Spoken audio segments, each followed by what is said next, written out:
Hello? Huh? Are we live? Did you guys hear what Nesdal just said? Are we live? I think so. We are now. Yeah, we're here. 14 seconds in. Oh, so I think they heard you. No, You guys heard Nesdal, right? No, it wasn't me.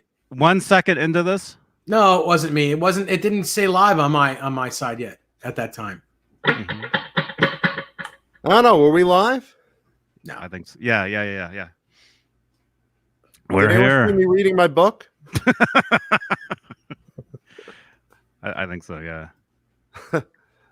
Wow. 40 seconds into this. Hello, everybody. This is Johnny Beane. It is March 10th, 2020. 8:10 p.m. Eastern Time. Sorry, we're a little late. Although, let me just say, I've been sitting here for half an hour. I was on the toilet for a half an hour. Awesome. David Nesdal is here. Hi. How's everyone doing? He's right there. Still enjoying my ESP. Hello. It's been a long run. You mean the guitar?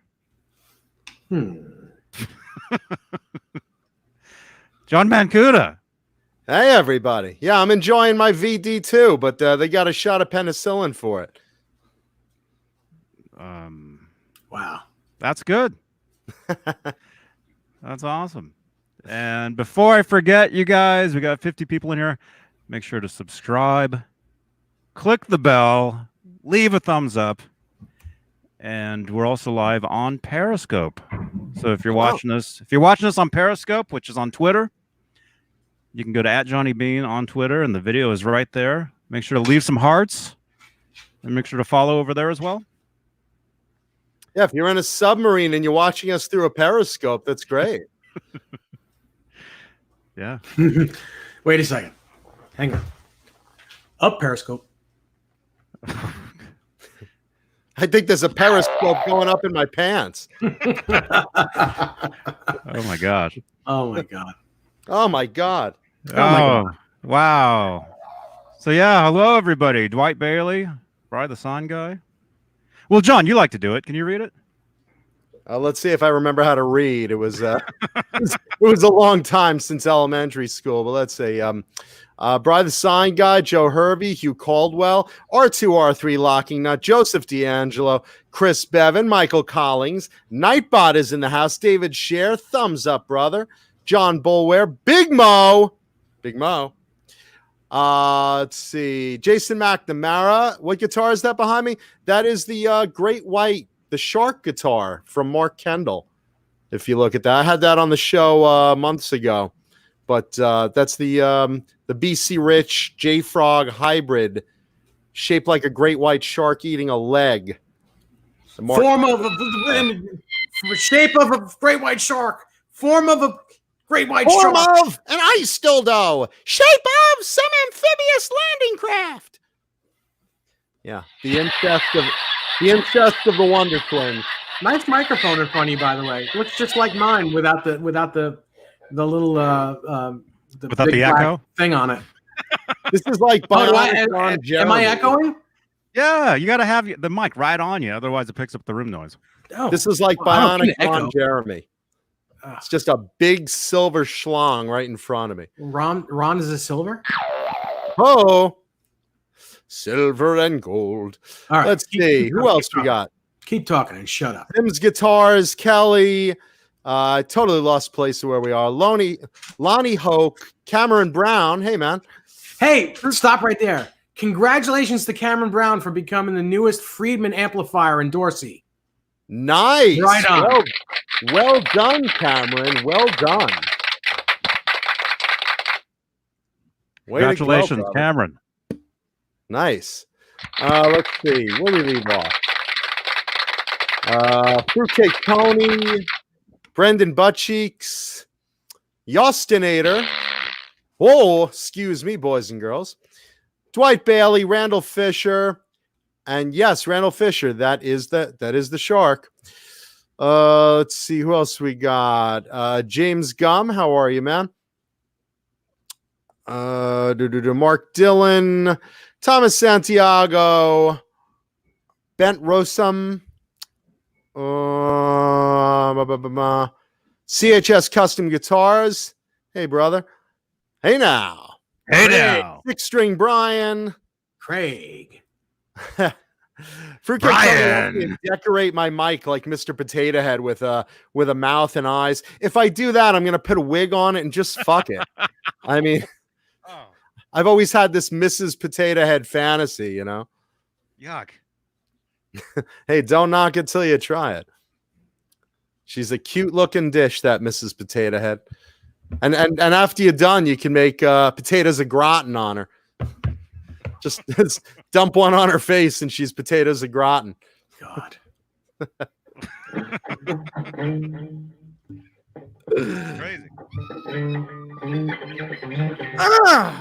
There you go, lady. Hot potatoes coming up. Podcast. Oh, crap. Where's the thing? Yeah, this is a podcast, everybody. So make sure to follow on SoundCloud, Stitcher, iTunes, Apple Podcast. Ooh, Apple Podcast. No kidding. Yeah. Yeah. We're everywhere. We're like the coronavirus. We're everywhere fast. And speaking of coronavirus, go ahead, John. Speaking of coronavirus and everyone else in the chat, how are you guys and gals doing? Thank you for joining us. Yeah, let's get right into it. I mean, this coronavirus thing, it's spreading like wildfire, and it started to affect the rock music world now. Because now we're starting to see, we started to see initially certain concerts canceled, certain concerts delayed. Now, I read the other day online, I can't even read them all. There's such a laundry list of delayed shows, put off concerts, refunds of tickets. It's just everywhere. And the biggest one that stands out to me, because this is how you know when something's really serious, is when Gene Simmons puts out a statement for Kiss canceling the Kiss meet and greets. I mean, think about that. Gene's giving up money. What does that say to you? Giving it up. He's not giving it out. But he's giving it up. I mean, to Gene. Oh, giving Gene, it up. Yes, giving it up. Gene doesn't pass on money. Gene doesn't pass on money at all. And he was saying, I'm going to read the statement that they put out. Let's see here. Kiss cancels meet and greet because of coronavirus. This includes, now get ready for this, the photo op and the captain's lounge. So all different levels of Kiss, because I guess you got your basic meet and greet, and then you got ones that you can take a photo op with also. There's probably a whole menu of items you can do with Kiss for money. It's like you can, just meet Paul, just meet Gene, meet the whole group, with photos, without photos, with a signature, without signature. You could kiss Gene's pinky ring, I know, for like $500 or something. And then there's the Captain's Lounge. Now, I don't know what the Captain's Lounge involves. Is that like Gene lets you strap a window box on his back and rides you around the stadium once or something? What is that? I don't know. But Captain's Lounge. what is John Biel? What is that? And John Biel, where are you? John Biel. John Biel's out because of the damn coronavirus. Well, here I'll look it up. Was it? It's called the Captain's Lounge. The Captain's Lounge. Yeah, I imagine Gene straps a big box on his back with some plexiglass and a saddle, and you get to ride around on his back once around the stadium or something. I mean, it's Kiss. They'll do anything for money, Okay, I found it. Okay, the Captain's Lounge. It's a VIP meet and greet. Actually, here why don't we just show this? Here we go. Here, I'll show It's it. part of the lounge. The lounge. Lounge. What a funny name. Funny word. Lounge.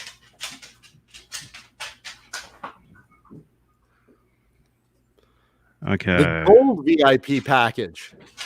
It's like getting a credit card. There's platinum, gold, onyx, plum, titanium level.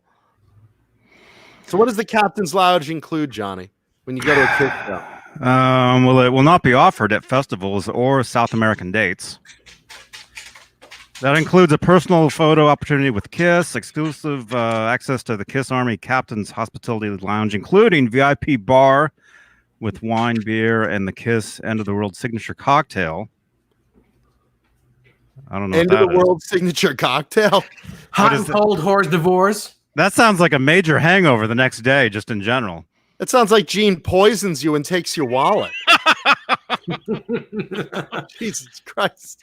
Hey, this is the end of the tour. Anything goes. Hot and cold hors d'oeuvres and desert bar. Appearance by a member of the Kiss touring crew. Okay. They got Eric Singer making cocktail weenies in the back. Paul's like, hurry up, man. Come on. Bring him out. Oh, John, there you are. Dedicated VIP entrance. Personal photo. Okay, personal photo op with Paul and Gene's stage boots. Oh, so just with the boots. The guys go for a little shower in their dressing room and leave you the boots. And you get to photograph you in the boots. They don't want you coughing in their shoes. That's great. Yeah, but their shoes could be your coffin. Yeah, right? Autograph 2020 Kiss End of the Road 8x10, $250 merchandise voucher to be used in the Kiss End of the Road online store. Actually, it's 8x9 3/4. Gene's trying to save money on paper, so he shears it a little tighter. Commemorative 2020 Kiss meet and greet laminate access to crowd-free merchandise and shopping. Well, I mean they should still allow that. You know, if there's no crowd there. Yeah, well, now that the stadium's empty, Gene's probably working on like Kiss hand sanitizer and Kiss wipes.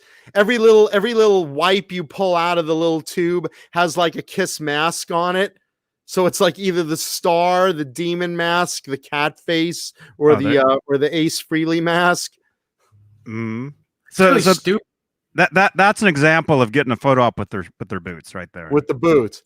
Yeah. I thought Gene just kicks you in the ass and sends you on your way. That was $5,000. Boop. There you go.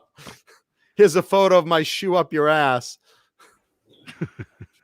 And how much does that monster package cost usually?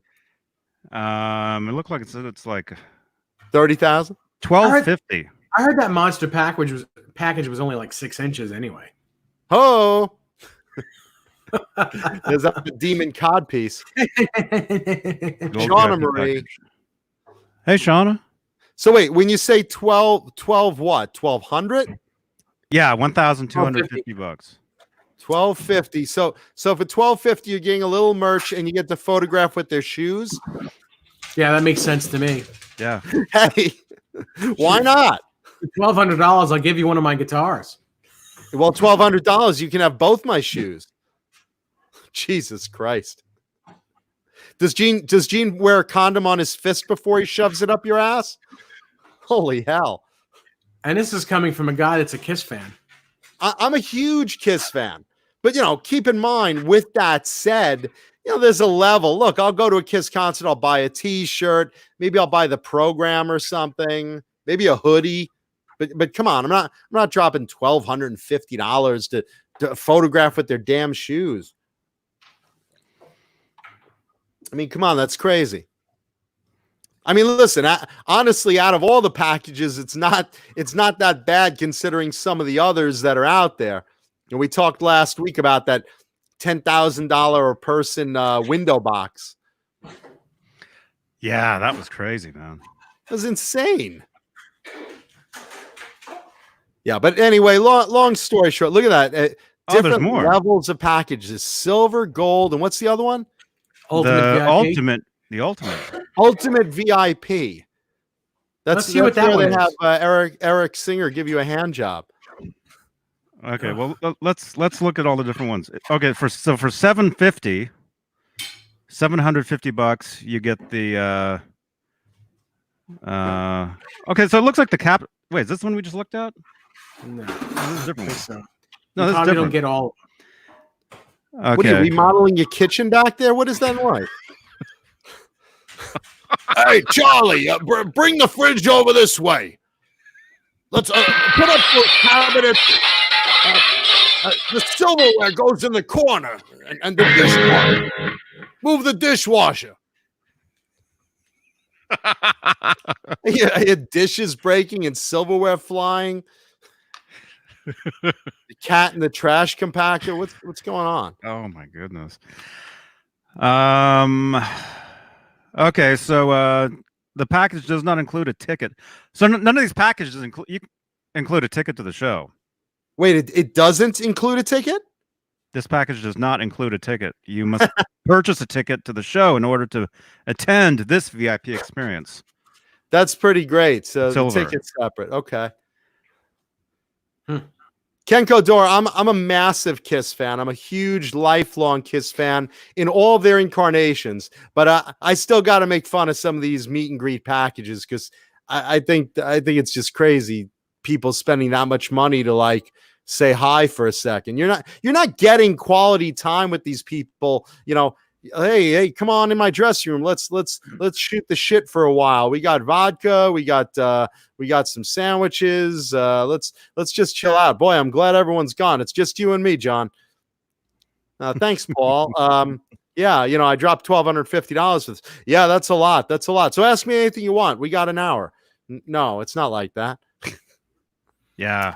For $1,200, anyone can come over here and hang out, play any of these guitars, and do this show with us. Anyone, unless you have the coronavirus. Anyone. Yeah, listen. If you want a meet and greet, we'll have you at Nesdall's house. We'll have a slumber party for $1,200. Mm-hmm. Yep. Sounds great. Jesus Christ. Or you can sleep in my car with me for 20. All right, $20. $20, and you get a T-shirt. 20 minutes. Okay, let's look at this last one because the other one. Okay, so this is the ultimate. This is the one for $4,000. $4,000. Oh my God, my asshole just puckered like you shoved a lemon up it. Okay, very limited. 4Gs on the Kiss Ultimate VIP, Johnny. Well, it's a very limited availability with this one.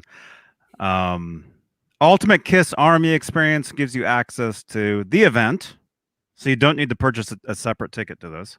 Oh, that's good. Thanks for the Captain's Lounge will not be offered at festivals or South American dates.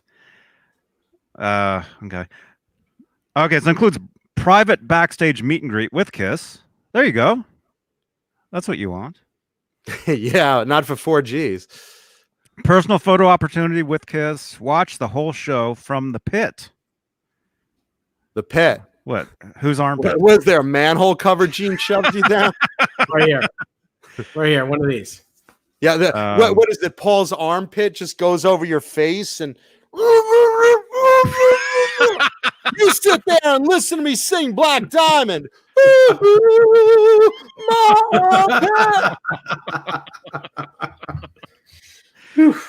That's the true Kiss experience. On fire. What you can watch the whole show from the pit. No fans have ever had access to the pit, it says.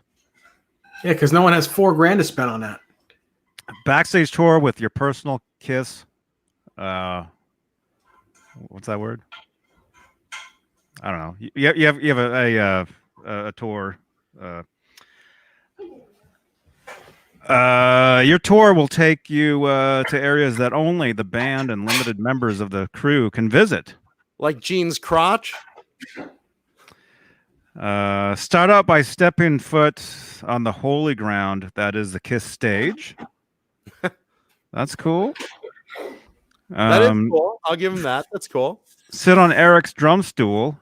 Sit on Eric's what? At his drum kit, his drum stool. Oh, I thought you said his tool. I thought it was sit on Eric's tool. So there you go. So you can get a picture like that. That's cool. That is cool. Not for $4,000, it ain't. Well, let's see what else it includes. So far, we're on stage in Paul's armpit, and you're sitting on Eric's tool. Let's see what else we got. Gene checks your prostate with his tongue. What else we got? Oh my gosh! Stand at Paul, Gene, and Tommy's microphones.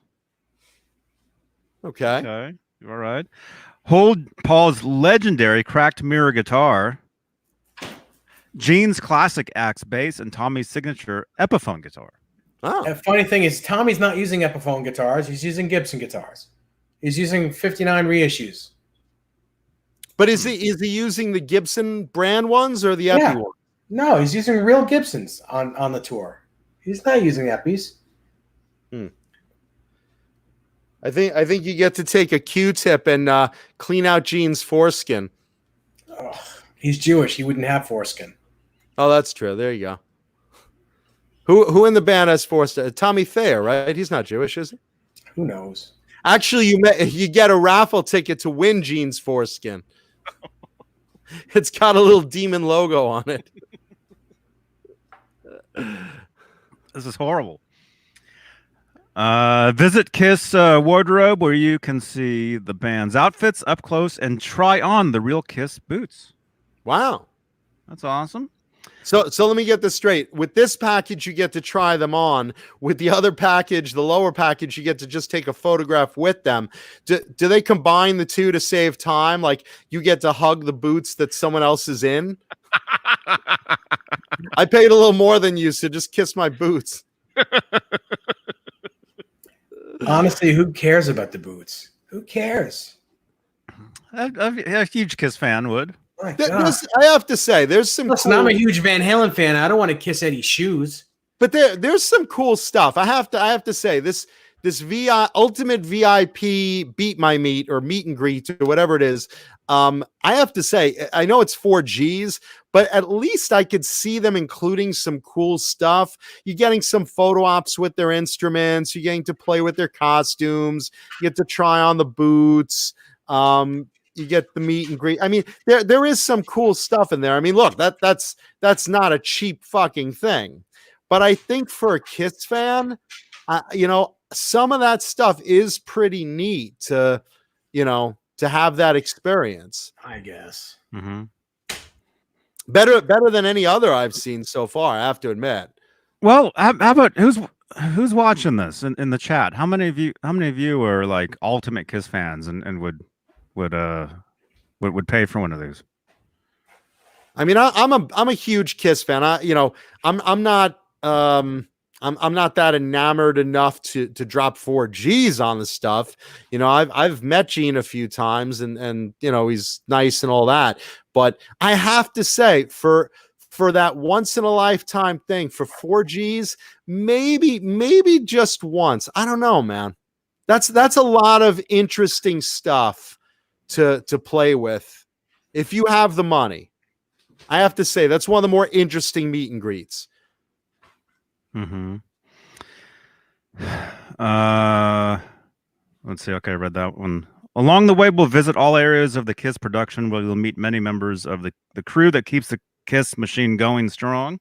Well, I don't know if that's anything special. You go up to a gaffer or one of the lighting guys and, hey, so what's it like working for Kiss? Well, I put down tape over wires. All right, cool. Can I have your autograph? Sure. Yeah, I guess. I mean, it's one thing like for another G, if like Paul pees on the back of your head or something, I'm going to baptize you in Kiss Golden Shower. Woo-hoo, my urine. Oh, that's weird. Yeah. Autographed End of the World limited edition framed lithograph specific to your show. Lithium graph. Lithium. Okay. Lithograph. Hand numbered 1 of 15 and shipped directly to your home. Okay. Lifetime membership with the official Kiss Army fan club. Well, there you go. That's worth $4,000. Beth, I hear you calling, and you don't want me to spend 4Gs. But I'm backstage with Gene, and I'm dropped down to my knees. Just a few more swallows, and I'll be back home to you. I think there's something in my hair. Oh, Beth, it's Gene's goo. Beth, it's Gene's goo. There you go. At least it rhymed. Yeah. Yeah. Yeah. All right. What else? Exclusive access to the Kiss's Army captains. Oh wait, so you don't get that anymore. Oh, that's it. So you're not getting any of this. You're not getting the end of the road signature cocktail, the hors d'oeuvres, the VIP entrance, the meet and greet Definitely has limit, a roofie in it. access to crowd-free merchandise shopping. The VIP entrance is Gene sticks it in your back door. That's your VIP entrance. Oh my gosh. Wow. 4Gs.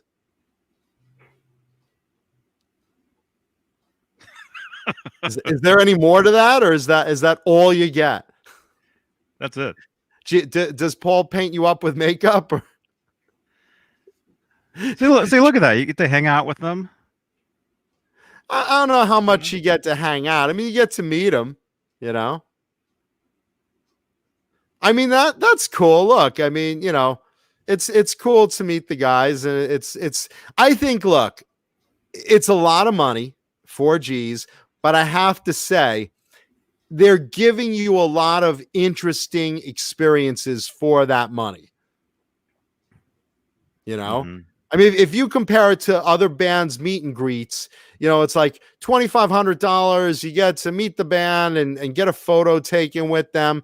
I think that's what like Motley Crue is charging, if I remember right, is like you get to meet the band and get a photo of you taken for $2,500 a person.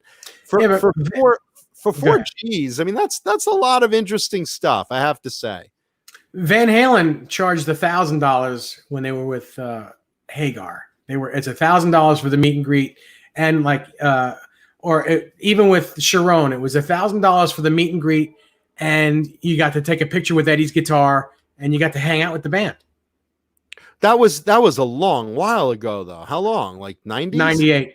Yeah. See, I mean, that's, you know, you're talking literally 22 years ago. You know, I'm sure, you know, 22 years ago, if there was a Kiss meet and greet, it was a lot cheaper too.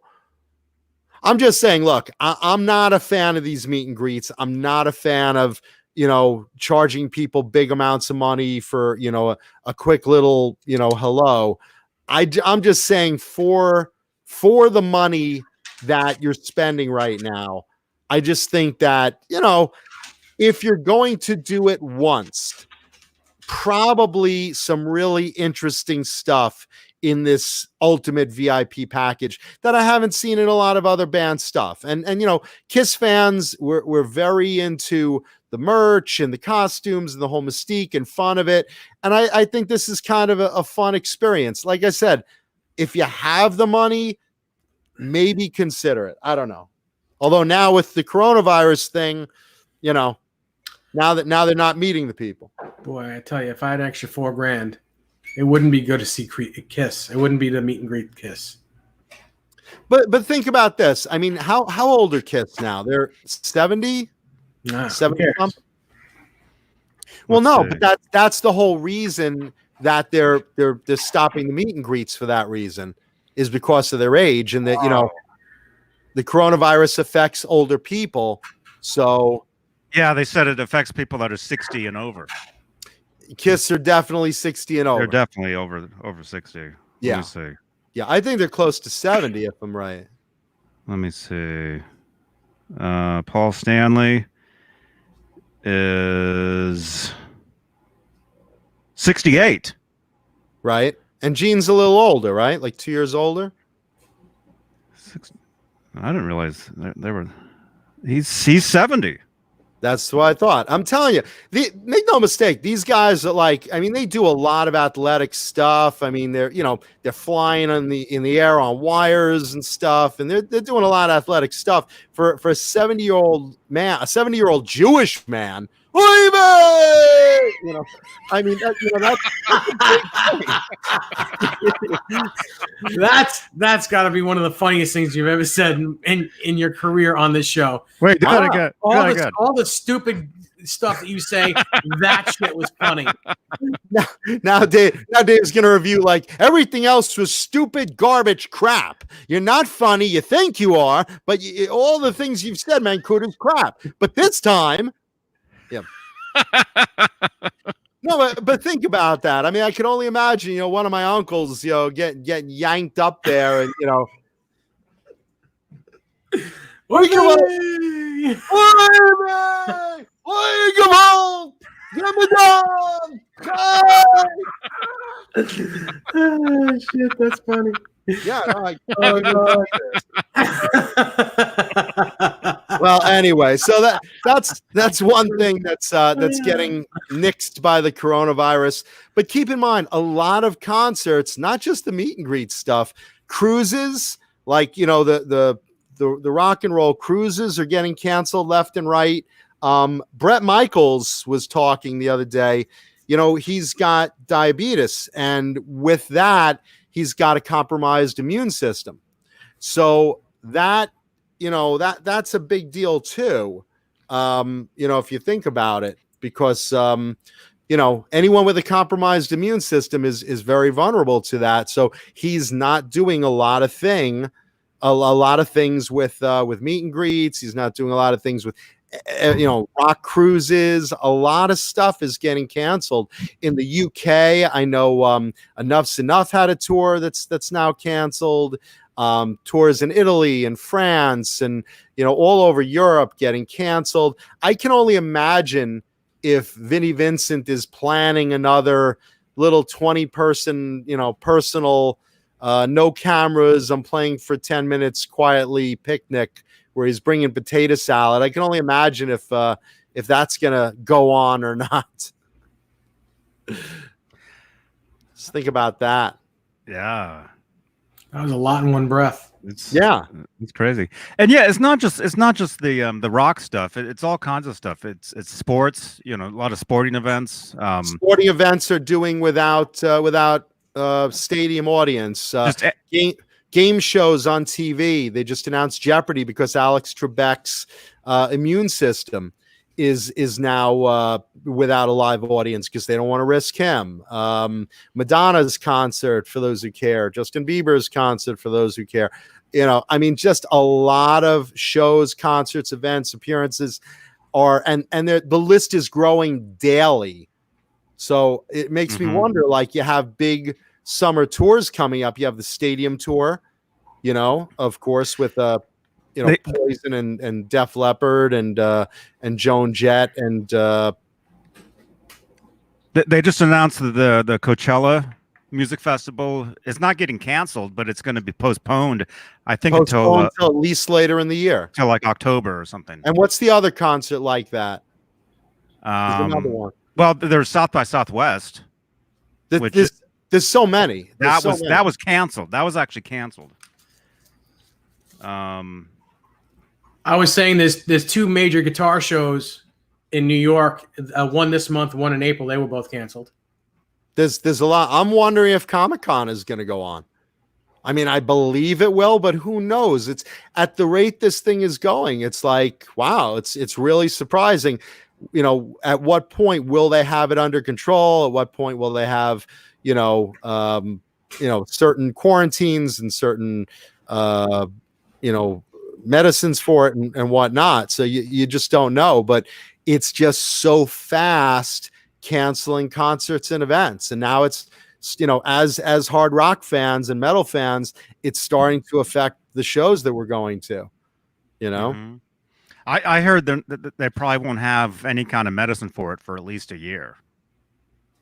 They're saying they won't have a vaccine developed ready for the public within a year. You never know. I mean, none of us ever know. I won't do anything but listen to the scientists daily as it changes. But I just know that, like, I know I'm glad I'm not in the same room as you guys, you know, so that we're just, you know, it's just me and Blue Rhino isolated here, and so we're not going to infect each other. So we're good. We were both sick together. Remember that? Well, we had Namthrax. So yeah, let's just stop kissing each other.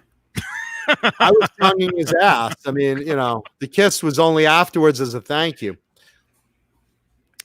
Yeah, and Corona beer sales, they're hitting. But whose sales aren't affected by it is Bang Energy Drink. Bang, our wonderful sponsor. Nothing to do with the coronavirus here. So we're very happy that Bang Energy Drink puts up with my bullshit. Thank you, Bang. Delicious and so good for you. Oh my gosh. Yeah. Yeah. I'd be scared buying Corona beers, not because of what it is. I think people would like make fun of you and laugh at you. Yeah, some friend calls up, hey, I'm coming over with a case of Corona. No. They're just standing there holding their beer on the phone. What? What are you talking about? What's wrong? Don't buy any Fender guitars from Corona, California. Yeah. Isn't that where they make that virus? Wow. Yeah, so that's the Corona affecting our pleasures, but we have a lot of other fun stuff to talk about. Speaking of tragedy, because let's get that all the way. Let's get that out of the way. All of our hearts go out to those in Nashville, Tennessee, affected by the tornadoes.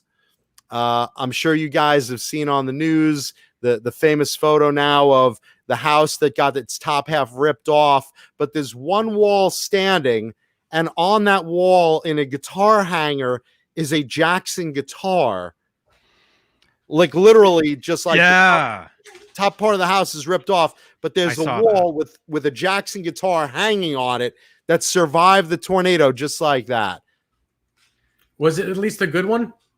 It looked like a soloist. So I mean, I saw an empty hanger next to it. I hope the guy didn't lose too much stuff, but it's like you feel, your heart breaks for these people.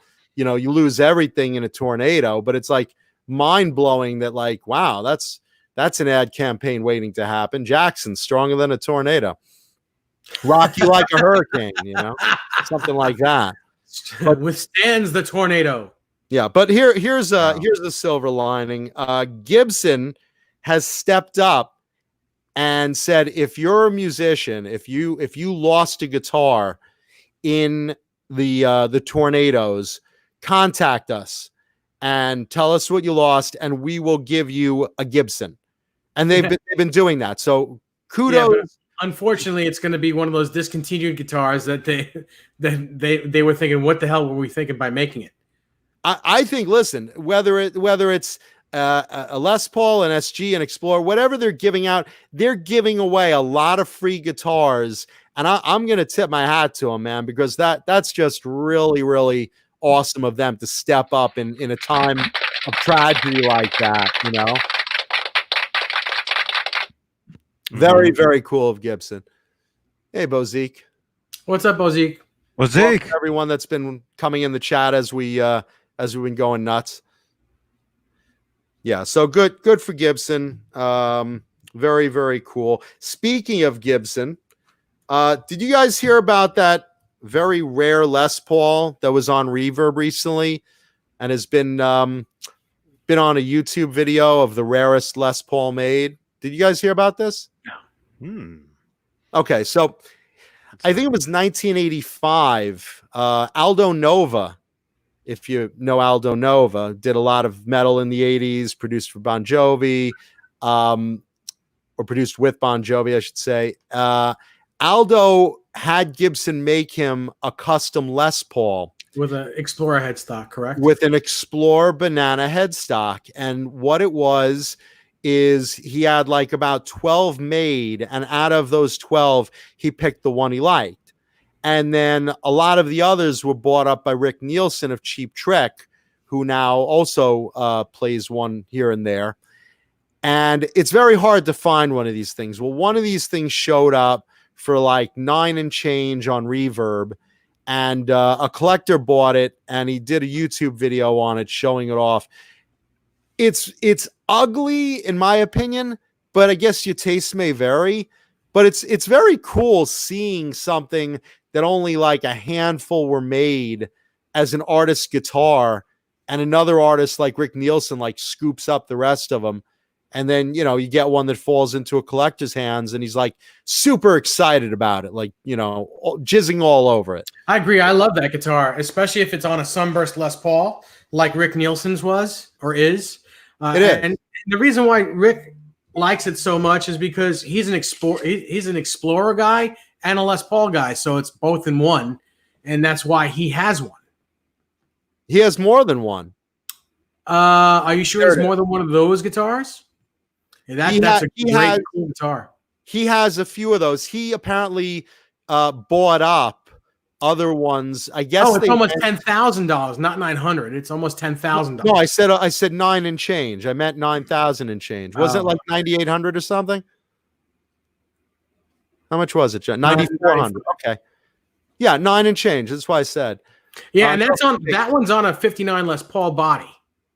Right, it's a 59 reissue body with it's got a flame, a real nice flame top, cherry sunburst, and it's very pretty if it had a different headstock.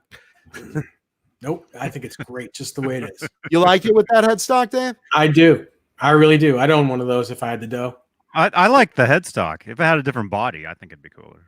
Well, see, that's the thing. I like the headstock. I like the body. It's a combination. It's like a butterface, you know. It's like great body, but her face, you know. Butterface. Yeah, you never heard when someone calls a girl a butterface? What's that? Should I be asking? You don't know? It's a great, you know, it's a girl with it's slang. I didn't make this up. It's slang for a woman with a great body, and then you look up and she's got an ugly face. Yeah, she's got a great body, but her face to protect it. Yeah, but her face. So not butter, like butt her. Well, it's called butter, like spread butter. It's called butterface, but you know. I never heard about that. Well, because it's not politically correct these days, but you know. Jason Lee knows what it is. Very cool guitar. Yeah.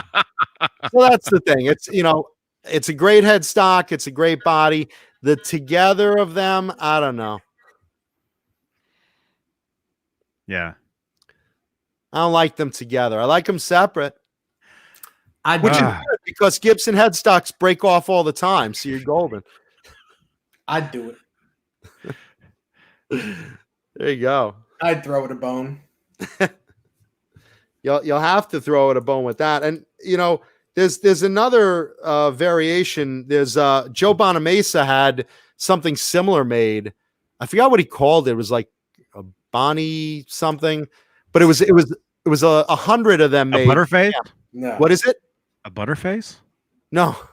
It's called the Bonamessa edition Les Paul. It's a Les Paul with a Firebird headstock, and there was like 100 of them made limited edition. Yes, it's called the Bonnabird. Bonnabird, that's it. Yeah, so now, Johnny, imagine a Les Paul with a Firebird headstock, and they made 100 of those. Those are cool, too. I'd say they're on a par of cool with the Aldo, and I love Aldo Nova.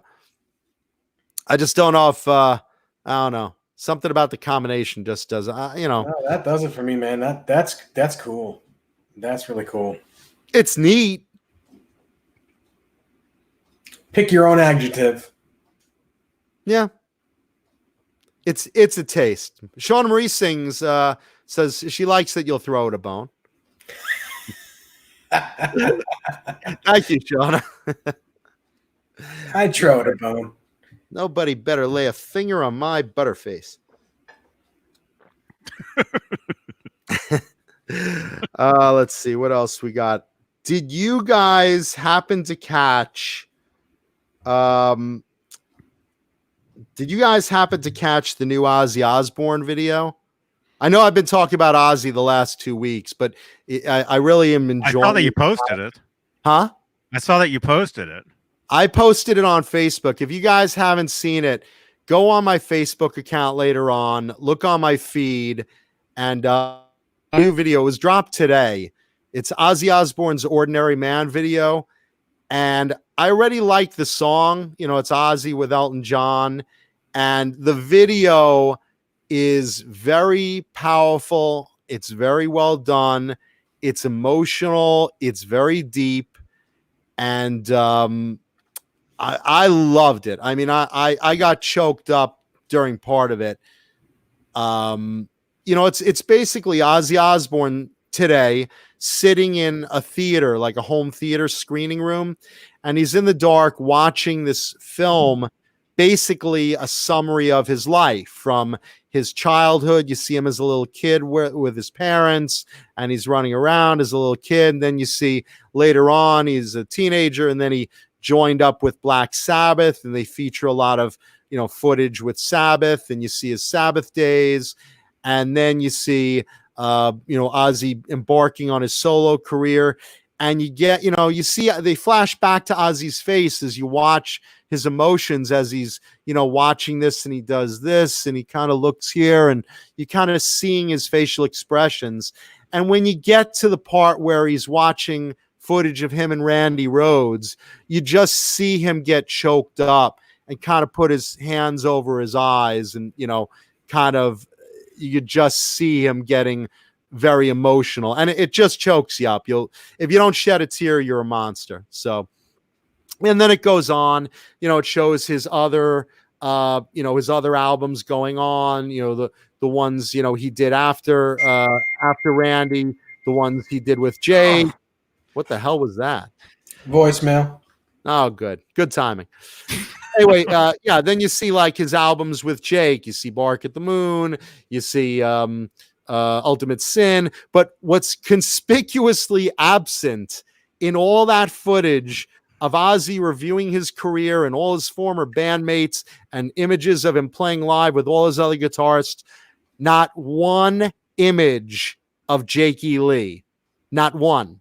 And I watched it twice. I was like, he's showing the albums. They show everything else? Singing to the albums. No images of Jake. Like not one. It's like such a slap in the face. Oh man. Like on purpose. And then, you know, he goes right into, you know, all his other guitarists, you know. And then, you know, from there you see like his kids are born and his marriage with Sharon and their personal How moments. long is this video? Is it like 70 Yeah, it's 70 minutes. Is it 70 years? 71. How many minutes are in 70 years? Yeah, and you know, you see like his kids, you know, his kids is at a young age, his 3 kids, and you see like you know, he's getting emotional there, and you see his love of Sharon and the Osbournes TV show, and you see, you know, where he you know, fell off the trike, the off-roading trike bike, and, you know, his guys trying to revive him. I mean, it shows a lot of stuff, and you see, just flashing back to his facial reactions, it's a great video, like the best video I've seen in so many years. I'm like so into it. Just go on my Facebook page, Jonathan Mancuda. I don't think I have that much time. Yeah, I know, right? And just watch it. And it ends with basically him kissing Sharon. So you know, like the meeting room of that whole discussion, you know, like where it's like, oh, what should we include in this video? It's supposed to be a retrospective of my life. What should we include? I know what I don't want to include. There's no Jake. I don't want to see Jake. Oh, Jake was on 2 albums and we fucked him around. Didn't we fuck him enough already? No, we didn't. We didn't, Ozzy. You know, so you just imagine that conversation. That's not in the video. On the wall conversation with Sharon and Ozzy, where she specifically probably like put the screws to his balls. You know. Ozzy, I have your balls in my hand. If I see Jake in that video, I'm going to give you such a twist. You know, something like that.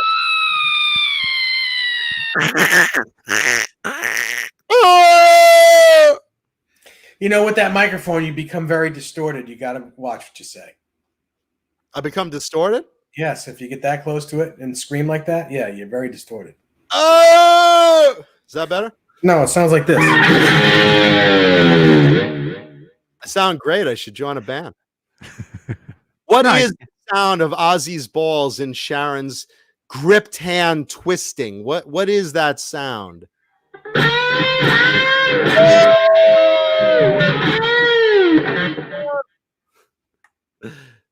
Yeah, so that's it. But it's a terrific video. If you guys check it out, I highly recommend it. I've watched it a few times already. Really, really poignant. And like I said, the scene with Randy is pretty sad. You know, it just kind of choked me up. So still, you know, it still affects all of us this day. And speaking of Ozzy, couple of things actually. Huh? Speaking of Ozzy, more Ozzy. Speaking of Ozzy, but it's time for more Ozzy. Because he's a very hot topic lately. It's just a very hot topic to talk about lately. His new album and all that. No, Steve Vai and Ozzy Osbourne apparently had a conversation recently where Steve listens to the first Black Sabbath album and he goes to Ozzy and he says, you know, Ozzy, Tony Iommi on that album, he's totally out of tune through like a lot of that album. And Ozzy just like gives him a dirty look and he goes, it still sells. If you want perfect, go see a fucking orchestra. That's rock and roll. And there you go. Brilliant. Dave's not abused. No, it's all good. What the fuck is that noise? Is that Morse code? I think it's my Is that phone. Jake and Sharon's basement locked up? My phone is doing that. Help me. Help me. SOS. SOS. Really weird. That was my phone. Wow. Anyway. Do you have it on vibrate mode? No, it's just causing some sort of thing with my amplifier. Fruitcake Tony wanted to know if I've seen any Brad Gillis videos in the last couple years. Yes, I watch as many of the Night Ranger concerts as I possibly can, and yes, he is fantastic. He's never going to suck. I actually watched some Brad Gillis videos last week too. Mm-hmm. I watched some old Japanese ones where he's explaining how he built his guitar. Yeah, I saw that. That's part of his old REH guitar instructional video. That's it. That's the one. And where he took apart the wireless system into 3 parts and just kind of tucked it randomly into wherever it would fit inside the guitar.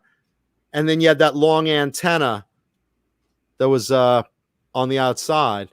Yes. James Gillum, the nut is bolt through. This is an old guitar, not a new one. This is from 1983. Love that ESP. Me too. Old Strat. It's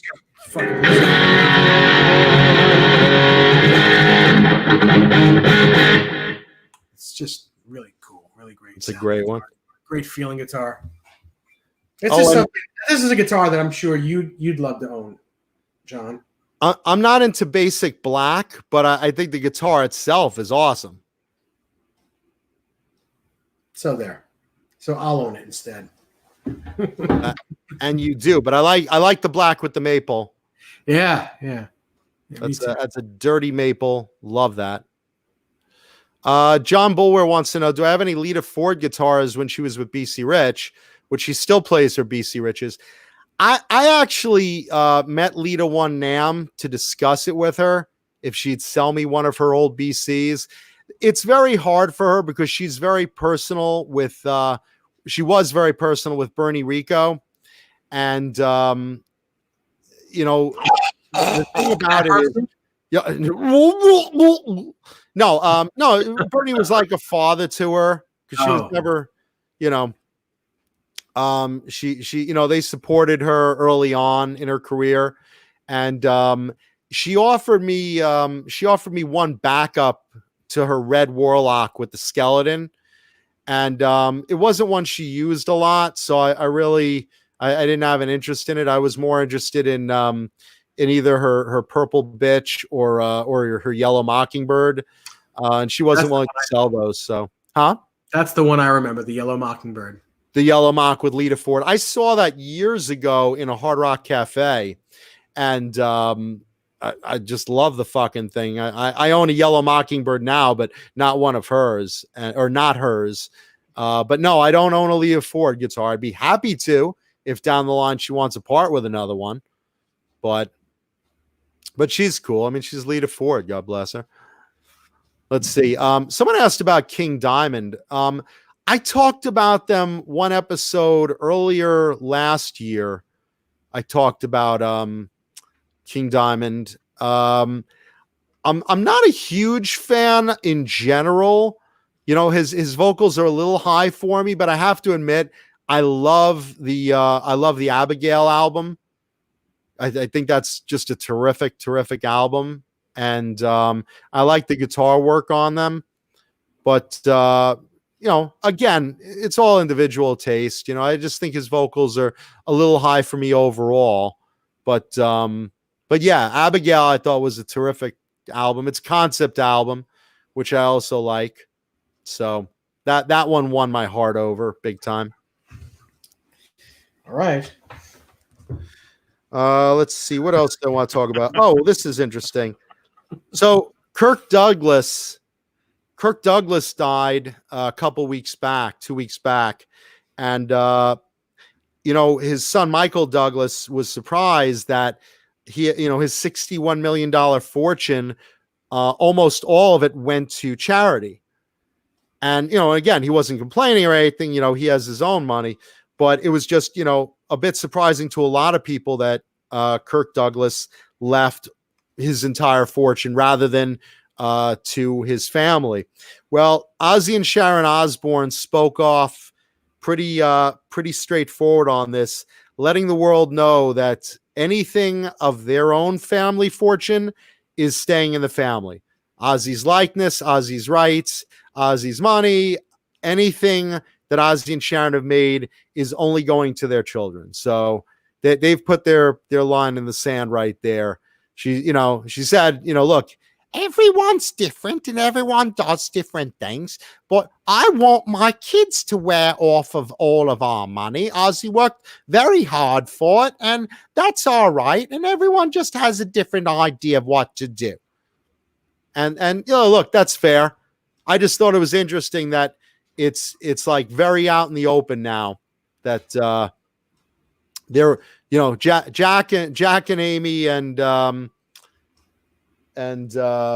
what's her name? Kelly Osbourne. They have no worries in the world. They don't have worries in the world now. Yeah.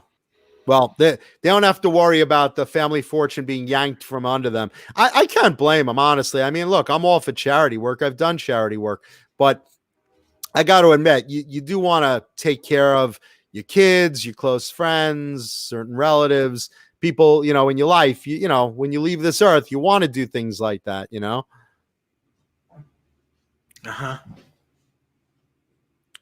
Blank Palette wants to know, do I have any of Jan Kennerman's of Vixen?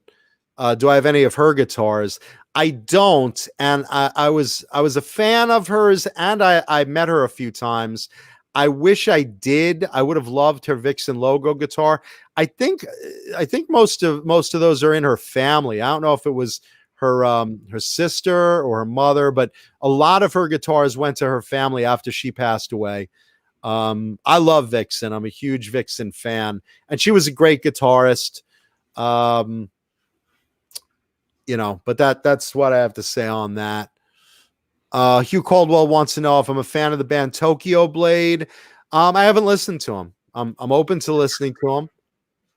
Someone Facebook me a link. Let's see. Here's some pictures of Jan right here. Some of her guitars. Yeah, there's the Vixen logo one. That's the one I'd want the most. What is that? A JB Player? She was an endorsee for JB Player, I know, which was a small boutique company in the 80s. Mm-hmm. I remember that brand. They made good pickups as well, and they made great pickups. Yeah. I have some of their pickups in my guitars. I like them a lot, actually. I think Brad Gillis actually had a JB Player in his main red Strat for a long time. Now he's using a Duncan JB. I'm trying to remember. I don't even remember which of my guitars have JB Players, but I know a few of them are terrific. Oh, does it look like she has a pink Eddie Van Halen Music Man right there to the right on top, second row? I think either her. I think she did. Either her. Yeah, that's her. Well, that's a red one. But down, if you go down one. No, I think she did have a Music Man, like in her last years, if I remember. Right there, pink. Bam. There you go. And I don't have any of them.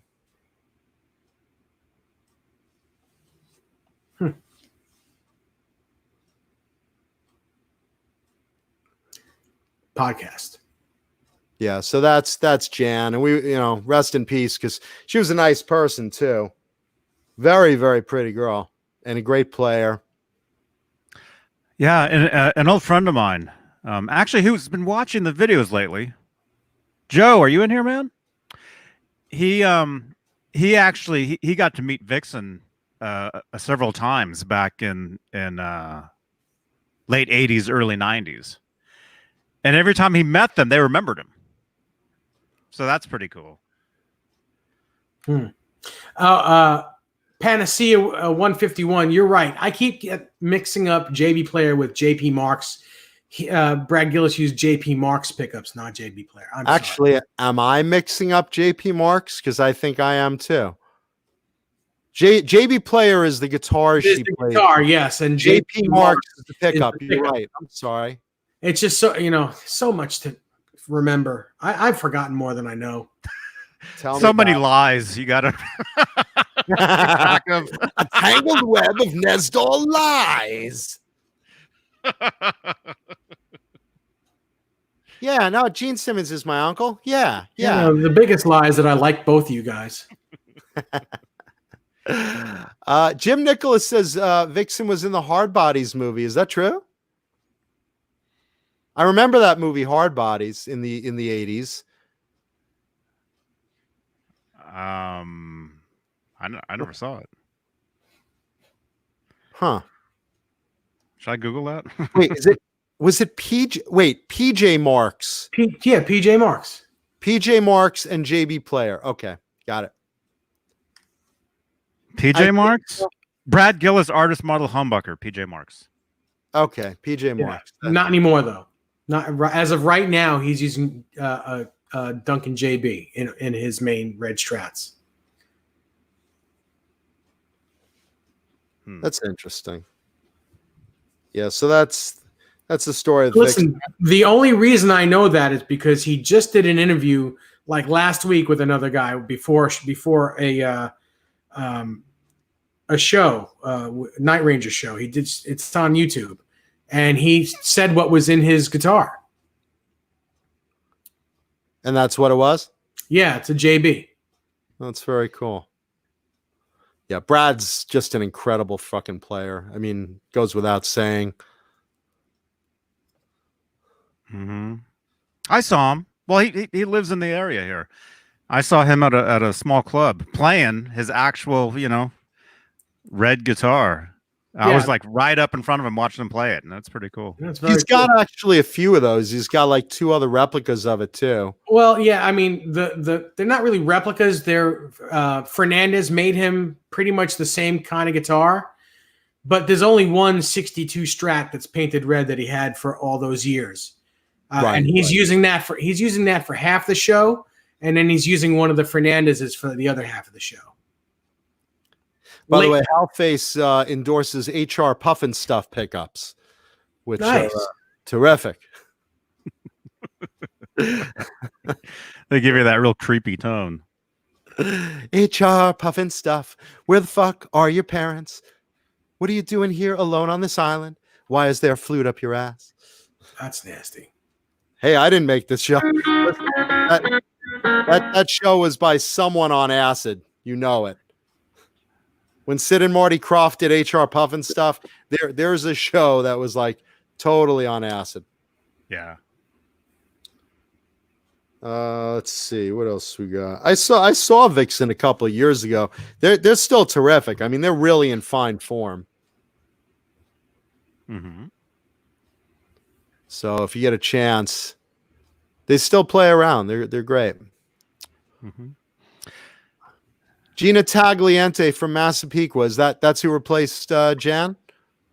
Blank Palette? Let's see. Somebody Google that. I just closed the window. I'm trying to reopen it myself. There we go. Okay. Movies, Hard Bodies. Yeah, Vixen was in Hard Bodies. What was the deal with them in Hard Bodies? I mean, I don't remember the movie that great. It was like years ago that I saw that. Didn't you know you can make a cowbell out of a guitar? Uh-huh. The hell That's not annoying. needs Okay. Just making a cowbell. needs more cowbell, I'd say. So wait a minute. I don't know who. Wait, what am I looking at? Vixen. Hard Bodies. Oh, Hard Bodies. Let's see. I just saw that. When I see those hard bodies, oh boy. Yeah, Jim Nicholas says Hard Bodies were like a poor man's Fast Times at Ridgemont High. I guess that's true. That was that time of, the early 80s when like HBO was looking for content, and you always had like Hard Bodies and Meatballs and Porky's and Fast Times. All those teens got to get laid over summer movies. Oh, this looks crazy. You never saw it? I've never seen this. Aging swingers pay a beach bum and his sidekick to lure fit young women into their hot tub party. Woohoo! This looks great. Is this It on? was. I mean, look. Is this on Hulu? It was. Can I watch this tonight on Netflix? It was pure early 80s fun. It's like, at some point, some kid on a skateboard is going to grab some girl's bikini top off and, oh my God, oh yeah. Some guy's going to get like fall drunk out of a tree. It's, typical stuff, How do we get the school prom queen naked, Okay. I saw Spring Break. I saw that one. Yeah, it's like that. It's very similar. It looks like these were all released around the same time because this is 1984. The other one was 83. Yeah, you had like movies like Hunk and all those type. Three middle-aged daddies visit California to have a marvelous time at the beach. That's us, minus the kids. That's us. When they learn that a nice apartment and expensive chariot isn't enough for them to score with, Shack and they employ a student to help them.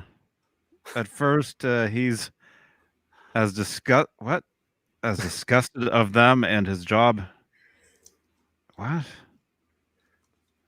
3 school teenagers before the senior year have to lose their virginity. A race is on. It's guys versus girls at the summer camp. Well, let's see. How old are these middle-aged guys? I don't know. The actors are probably in their 40s playing 15-year-olds. They're probably, let me say. These were like 30-year-old girls playing 15-year-olds. Well, Who's seen this? Yeah, because if you go back and you watch, stuff in the like in the 50s or 60s, Uh-huh. it's like the grandpa is like 50 years old Yeah, right? and a lot of that stuff, It's like Yeah. William Frawley as Bub, you know? Who's Fred Mertz at the summer camp. So in the chat, we got 92 watching this. Who's seen this movie? And They're talking about it in the chat. Who's seen Hard Bodies?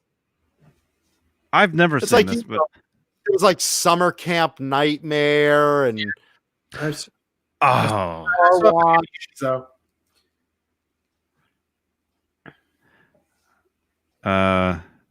if it had teens, boobs, and teens trying to get laid, it was the early 1980s. Okay, Grant started with Valley Girl. Grant Kramer as Scotty Palmer. What is it, Johnny? Okay, these are the actors. Okay, so Grant Kramer is in this. Buff Golden. I don't know who that is. Well, who did he play in this? Because he was born in 61, 71A1. So he would have been in his 20s in this movie. So he's not the old man. But yeah, he's in his 20s and he's playing younger.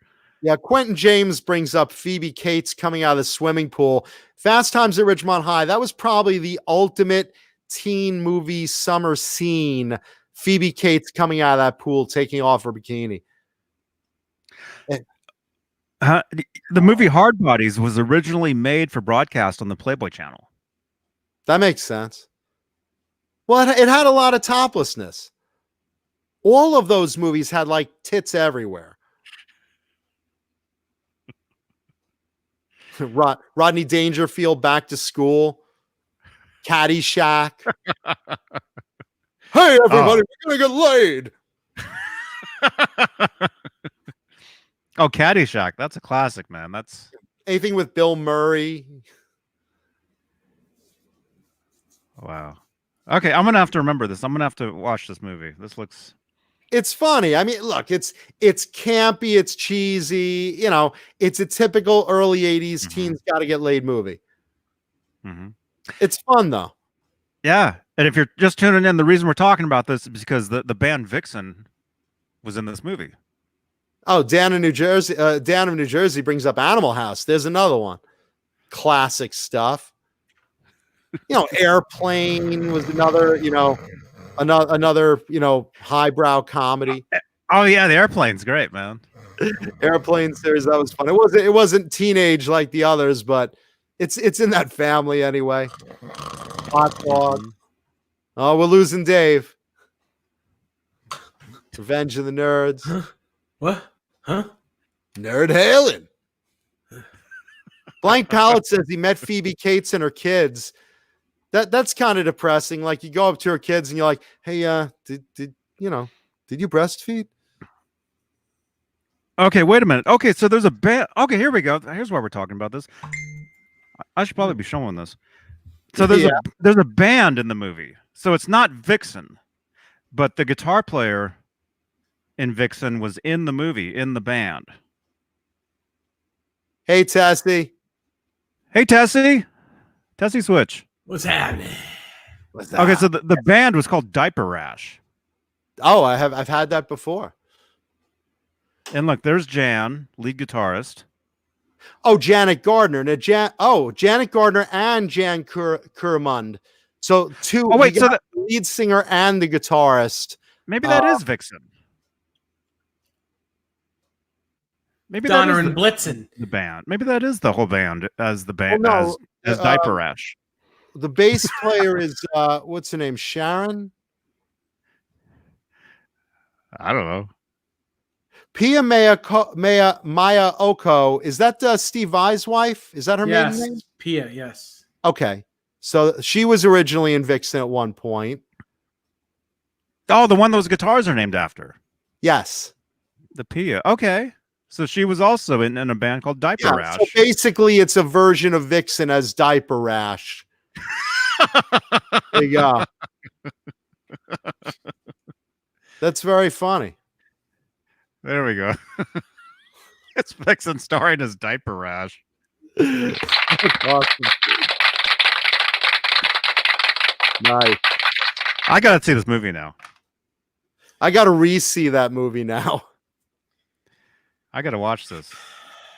I gotta look it up and see if it's on Netflix. What was that? 1982? It came out in '84, so it was probably made in '83. And Or Vixen's it album could- came out. Vixen came out what? In 86, 87? Well, Probably 87. I know they were big in the late '80s because I saw them with Kiss. Speaking Maybe of Kiss, 87? I saw them opening for Kiss in Winger. See when the first Vixen album broke. I think it was 87. Let's see. Well, let's click on one of their names. You know what it is? Steve Vai probably watched that movie and got a hard on. He says, I got to marry that girl. I got to track her down. Oh, it doesn't say. Oh. Let's see. Cher Ross. That's who I was thinking of as the bass player.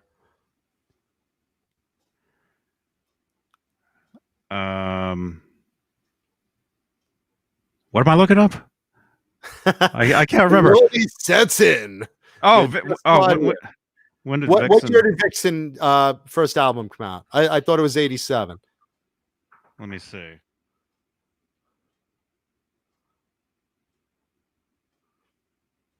I'm looking, but I'll be right back. Johnny goes into deep dive research. while we're on that, Let's talk about something real. no, we were talking about Kiss earlier. Ugh, It was more Kiss. All right, it's one of the biggest bands in the world. What's your problem with Kiss? more Kiss. Oh God, Ugh. more Kiss. Well, they were interviewed recently and reflecting on some of the bands that started as their opening acts, and that was their big break, was to open for Kiss. Do you want to take a guess at some of these bands? You'll never guess it. I mean, some of them are mind blowing. That their big break was opening act for Kiss. Vixen formed in 1980. But when did their album come out? 87 looks like. Bingo. Boy, was I on that. So Dave, do you want to take a guess at some of the bands whose big break? Count Basie? Come on now. No, really, I'm serious. Van Halen. I know Van Halen opened for Kiss. Okay. Um, But that wasn't Van Halen's big break. But go ahead. I don't know. I can't even think. Let's go down the line. 1975, Rush. Oh yeah, I heard that. Yeah, I remember they opened for Kiss. Yep. 1976, Tom Petty. Yep. I Uriah just saw. Heep. Yep, I just saw the Tom Petty thing where they said they opened for Kiss. Bob Seger, Blue Oyster Cult. Well, and Bob Seger didn't get his big break from opening for Kiss. He was already on the radio. Was he in 1976? Yes, he was already on the Okay. radio. He had an album out already. But he may have had an album, but was it big? No, he was on the radio. He was on the radio. Okay. Let's see. Scorpions. I didn't One know of their that. big landmarks. And they've been around for a while. But they opened for Kiss. AC/DC's big opening, 1977, opening for Kiss. Ted Nugent, 1977, opened for Kiss. Sammy Hagar, 1977. 1979, Judas Priest, big breakout. And right after them, Iron Maiden in 1980. The Iron Maiden. Iron Maiden opening for Kiss? Go heavens! Go save the Queen! Yeah, so there's that British invasion getting their big break, opening for Kiss in 79 and 80. Judas Priest and Iron Maiden. A lot of you probably know this. Motley Crue, 1983, and Bon Jovi in 1984. 1987, Anthrax. And get this, you'd never imagine this. 1987, Guns N' Roses. I remember that. Their big kick break was the Kiss tour. Later on, Alice in Chains in 1996, Rage Against the Machine 1996, and in 1999, Rammstein. All of those bands, their big breaks were the Kiss tours, the opening act for the Kiss tours. It's pretty wild, right? It is. Paul Stanley, it was immediately a big Rush fan. What? The face that I made just cracked myself up. Eric Singer was a big Rush fan.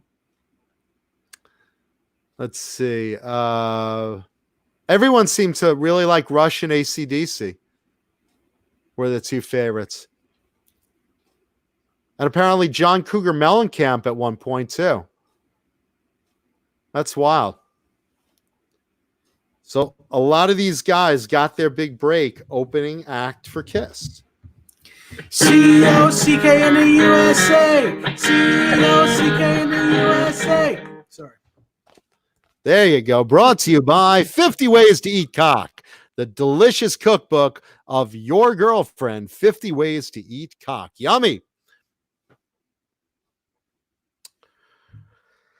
Let's see what else we got. I want to talk about that. Already talked about that.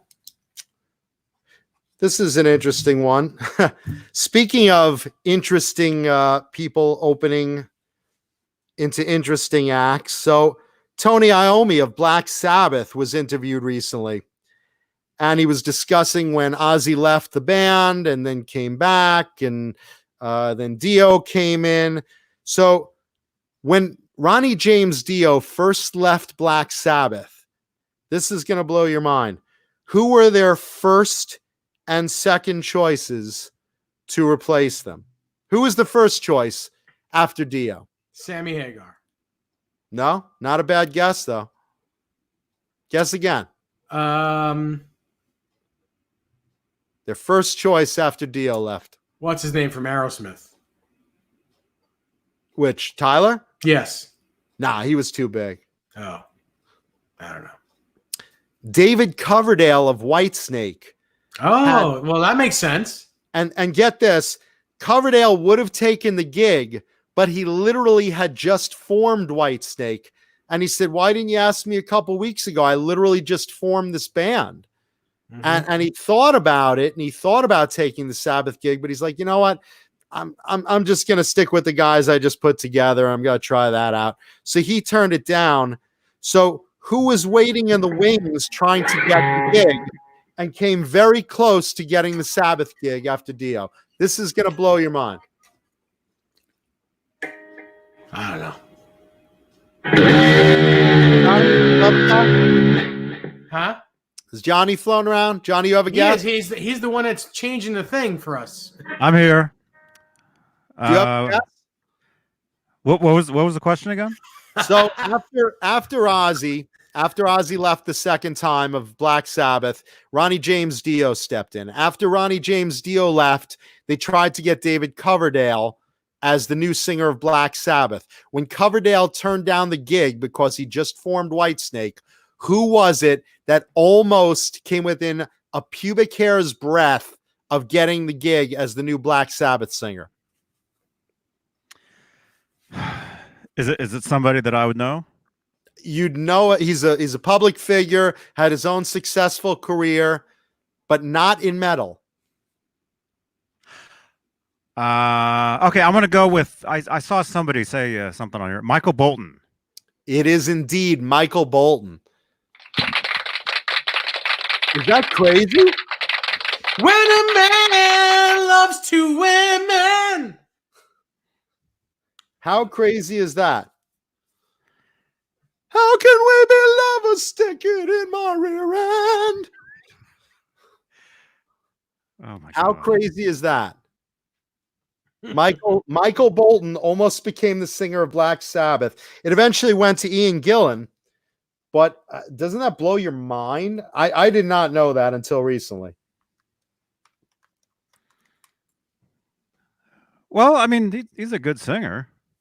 He's a great singer, but I just like, it blows your mind considering like what he wound up singing instead, you know? Mm-hmm. Damn. Michael Actually, Desiree's calling. I think she. She's mad. never She likes Michael Bolton. When a man loves two women, he gets his balls in trouble. Okay.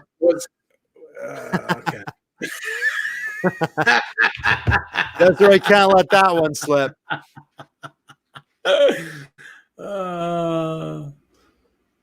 When a man loves another man. Sorry.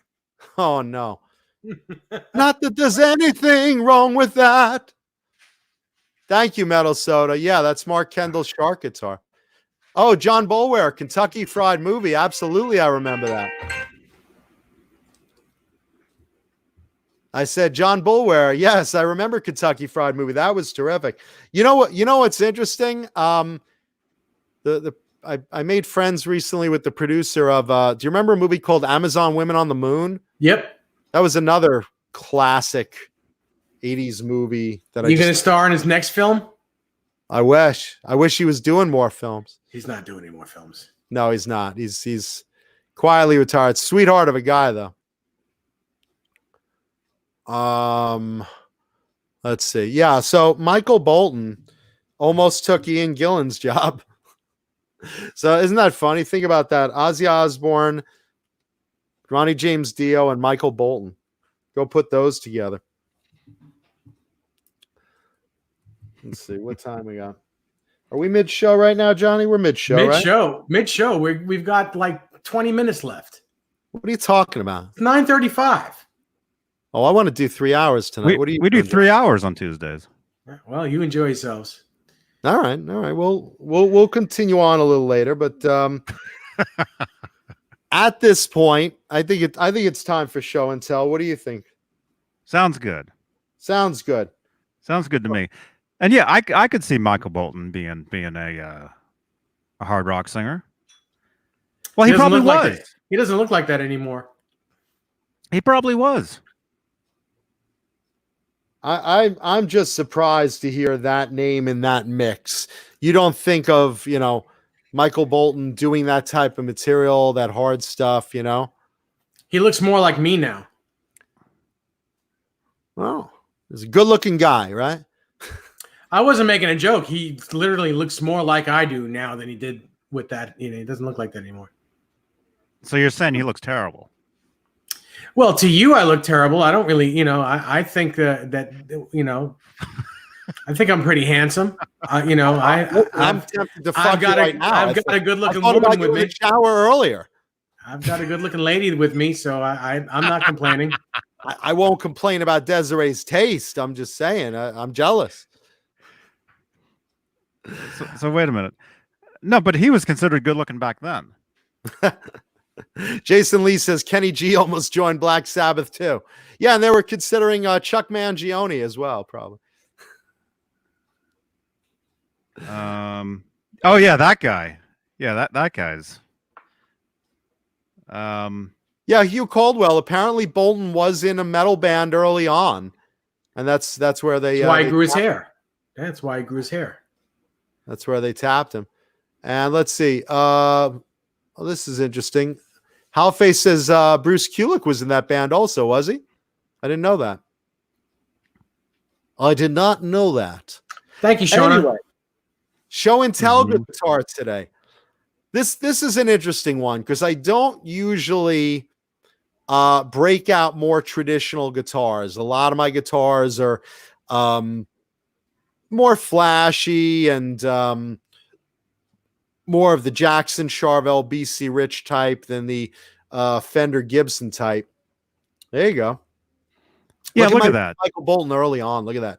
Look at that. Yeah. Right. Jesus. Yeah, he was definitely he could be a heavy metal singer there. Yeah. He kind of looks like he was in Whitesnake. Yeah, or right. Queen or Queen. Nice. Actually, he's got the cheekbones of Steve Vai. Yeah, he does. He does have that narrow face. I'll bet that mouth holds a lot of cock. Oh, anyway, show and tell guitar. God. Show and tell guitar. So usually I was starting to say, usually I don't have a lot of the traditional guitars, Fenders, Gibsons, et cetera, et cetera. But when I do, it's, I'm very, very particular about Gibsons. I only have a couple Les Pauls, and that's out of a big collection of, BC Rich and Charvel and Kramer and all that type of stuff. So the few Les Pauls I have, I really have to, really love playing. I really have to bond with them, which the quality control of Gibson has been so up and down over the years. There's very few I've bonded with. And particularly, I like something that looks a little different, if possible, in Gibson land. So I wound up picking this up at a guitar show years ago. Johnny?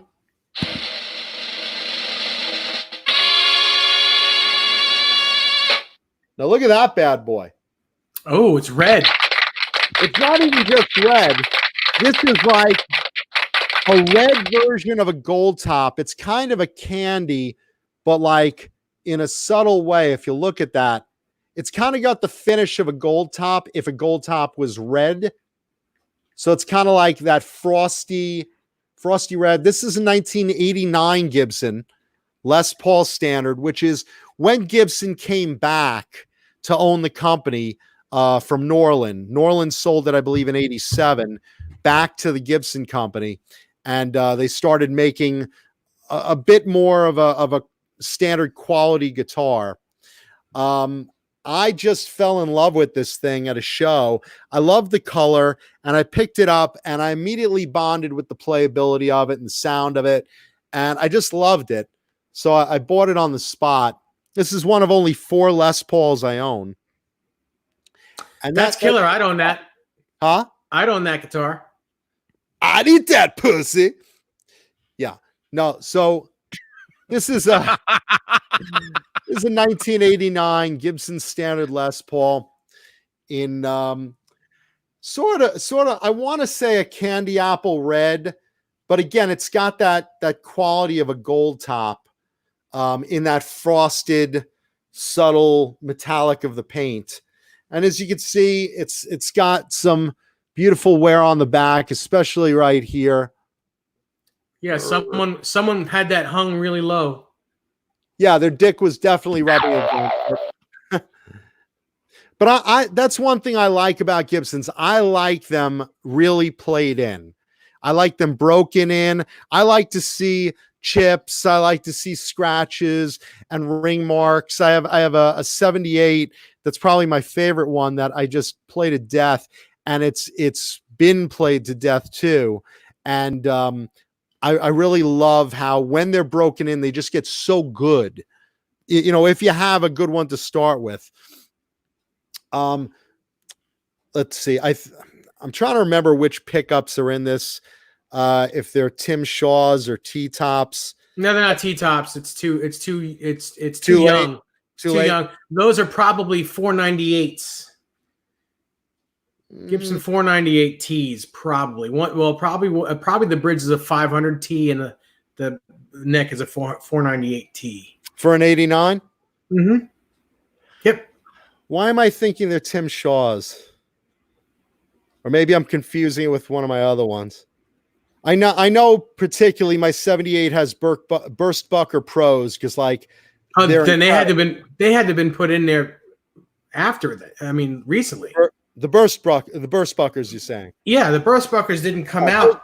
Those were put in later. When I first got it, the owner told me he had put in DiMarzio Super Distortions, kind of like an Ace Frehley thing. Yeah, that makes sense for a 70s Les Paul. That's the 78. That's a whole different guitar, and that one has Burst Bucker Pros. This one, I thought it had either Tim Shaw's or I forget what it had in it. Well, it wouldn't have come with Tim Shaw's from the factory. So maybe whoever owned it before you put the Tim Shaw's in. Possibly. Or I could just be confusing it with one of my others. But regardless, I like it's broken in. I love when the hardware's got a little bit of wear on it. Like you can kind of see some of the discoloration. Yeah, they look like original PIFs. They look great. Played in. Really love it. And again, it's got a nice neck profile. I like that kind of 1960, a little bit thinner neck profile than that baseball bat 59. Just personal preference because I like a thinner neck. This one's got a nice medium profile. You see it, really terrific. Not a bad weight. It's probably about, let's see, this one's probably, I weighed these at one point. I think this one was about 9 pounds, which, not bad for a Les Paul, for sure. That's great. That's, 9 pounds is right in the heart of where a 59 would be. Yeah, it's where you want to be pretty much. I love the cream pickup. I just like the little cream trim, the cream ring on it. I just think it looks great with it. Nice weight, nice color, and just a really great tone on it. So you've played my Les Paul. How does your neck compare to the one on mine? Your neck was nice. Your neck didn't feel as fat as some of the others I've played of that vintage. Well, 59s never really, like, if you've played 59 reissue guitars, those necks are way, way larger than original 59s, 58s and 59s. 58s and 59s didn't have that huge baseball bat of a neck that you get on new ones. They were a lot smaller, and some of them were actually V-necks. Because yours felt terrific. Yeah, it's small. It's compared to today's 59 reissue guitars, it's a very small neck, but it's big for 58, 59, but yeah, not for new, like the new ones. New ones are a lot bigger. Nice. Yeah. So in fact, my 59, it feels more like the slim taper neck of like a 60 reissue historic collection, because even those are big for a 60. For yours, the neck felt nice. I would have noticed if I did not enjoy playing it, because again, I don't like a baseball bat neck, feel. I don't like that really thick neck. Right. Yes. Yours felt very nice. Uh-huh. Are we still talking about guitars or your shaft? We're talking about guitars, because if we were talking about my shaft, that would be pretty not good. So he said his was big for 60. Metal Soda wants a blues lick. All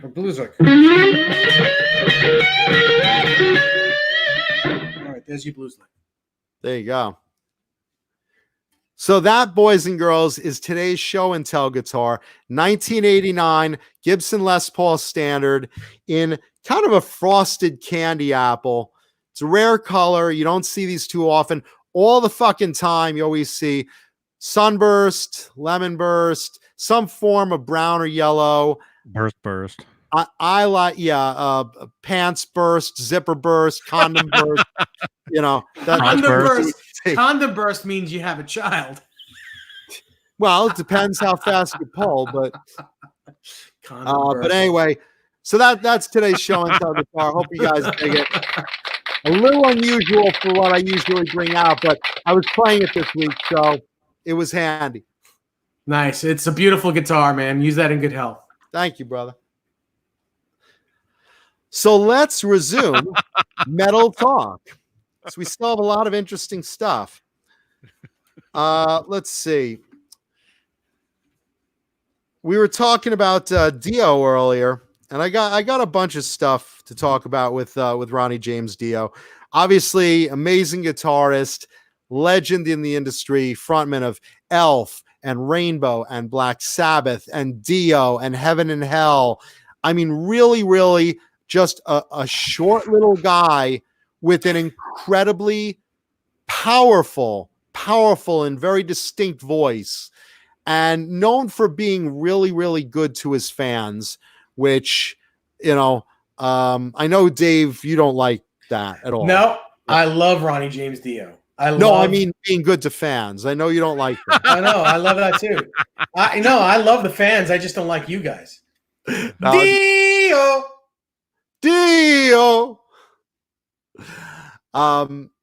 So they're actually working on, they're filming a documentary, a full-length documentary movie on the life and career of Ronnie James Dio, and it's endorsed by Wendy Dio. So I'm really excited about it. I'm a big fan of Dio. I'm a big fan of all the bands he's been in. As a kid, Last in Line was an incredible album for me. Just blown away by it, you know. And I'm really excited that that's in the works right now. Something to look forward to with that. And speaking of Dio, this was actually a request from one of our viewers, and I've been asked to do something on this before. Back in the early 1980s, you guys remember USA for Africa? Mm-hmm. Oh, of course. So USA for Africa, for those of you guys and gals that aren't very familiar with it, was a lot of musical artists getting together and doing a big production video and song called We Are the World. This happened in the early 80s. And it was basically for charity. All the money went to feed starving children in Africa. And it started off pretty much a big, league of songs to follow from different groups. There was Live Aid, there was Farm Aid, there was Band Aid, there was a lot of Hearing Aid. What was it? Hearing Aid. Yep. Hearing Aid is the metal one. Well, Hearing Aid is where we're going with it. So basically, these other bands had gotten on this, especially right after USA for Africa. Vivian Campbell and Jimmy Bain, who were in DIO at the time. Vivian, of course, the guitarist, Jimmy Bain being the drummer.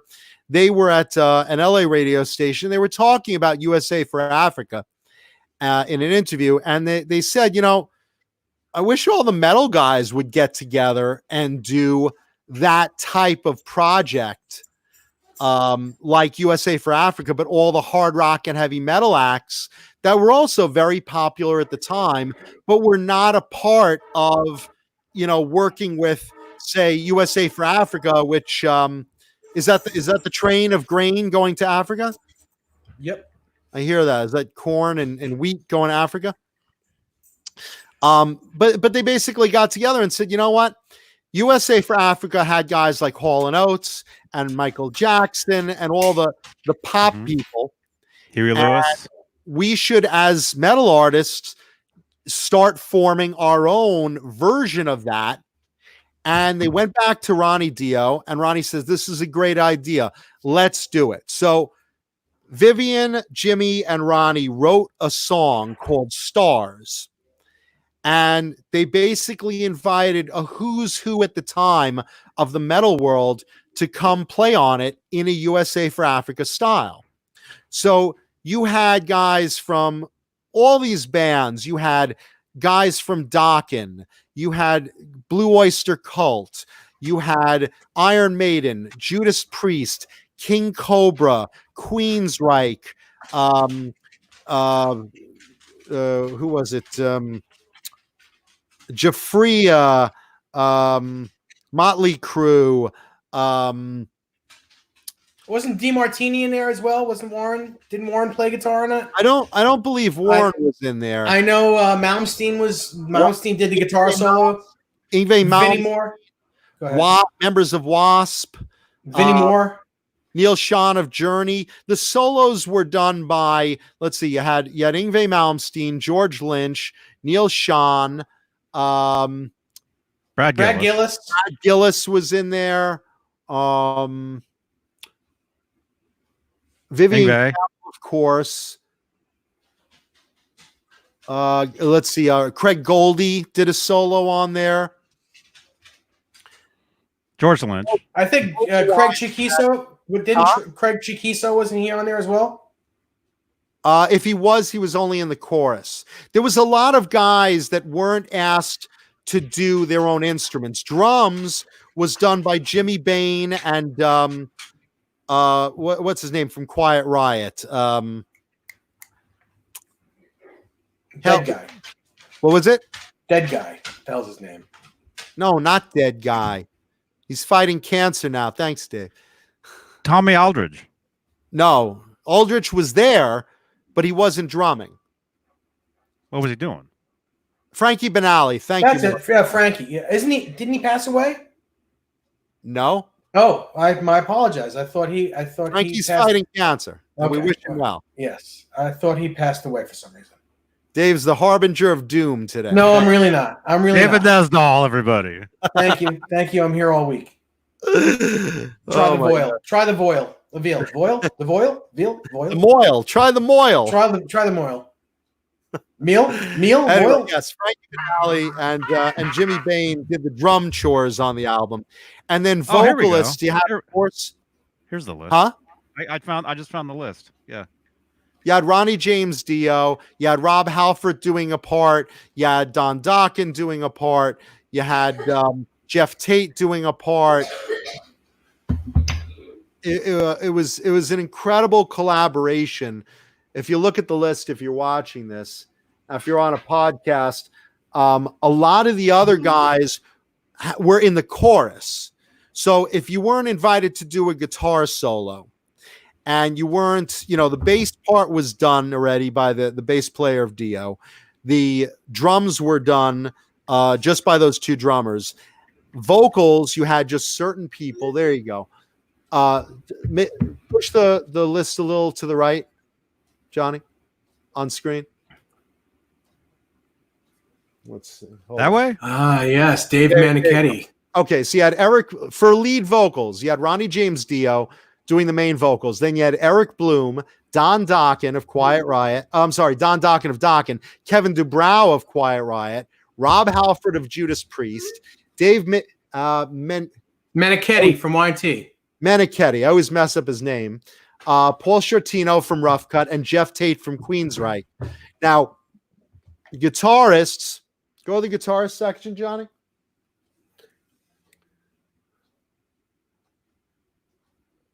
Slide it on over. Slide. Okay. So you had solos from, of course, you had Vivian Campbell on there. You also had Craig Goldie and Eddie Ojeda from Twisted Sister. Well, Craig Goldie at the time was with Jafria, but he, of course, had also worked with Dio. Eddie Ojeda from Twisted Sister. Vivian Campbell, who was with Dio currently. Brad Gillis of Night Ranger. Scroll up a bit. Neil Schon of Journey, George Lynch of Dokken, then Yngwie Malmsteen. Keep going, Johnny. Is that it? No, there's a lot of George Lynch, Carlos Cavazo of Quiet Riot, Buck Dharma of Blue Oyster Cult. We saw him, didn't we? And Brad Gillis of Night Ranger. Well, Brad Gillis was at NAMM. We saw him. Mm-hmm. I mean, Carlos. We walked by him. Brad, you see all the time. We watched him live at the NAMM Jam. And then you had Dave Murray and Adrian Smith doing rhythm guitar. I mean, think about that. You have the guitarist of Iron Maiden. So you just had one bass player.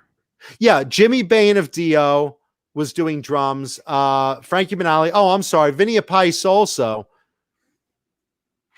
Wait, that's wrong. Vinny Appice wasn't with Dio. Yes, he was. Jimmy Bain was with Dio at the time. It's Wikipedia, so this is all lie. Vinny was in Dio. Later on, though, right? Doesn't matter. Well, I mean, this might have been written. Okay. I know Jimmy Bain was the drummer of Dio at the time. Anybody can edit this. I'm the dumber of the show. That's so funny. That's so funny. Claude Schnell of Dio was doing the keyboards. And then go to the chorus section, because this is all the backing vocals.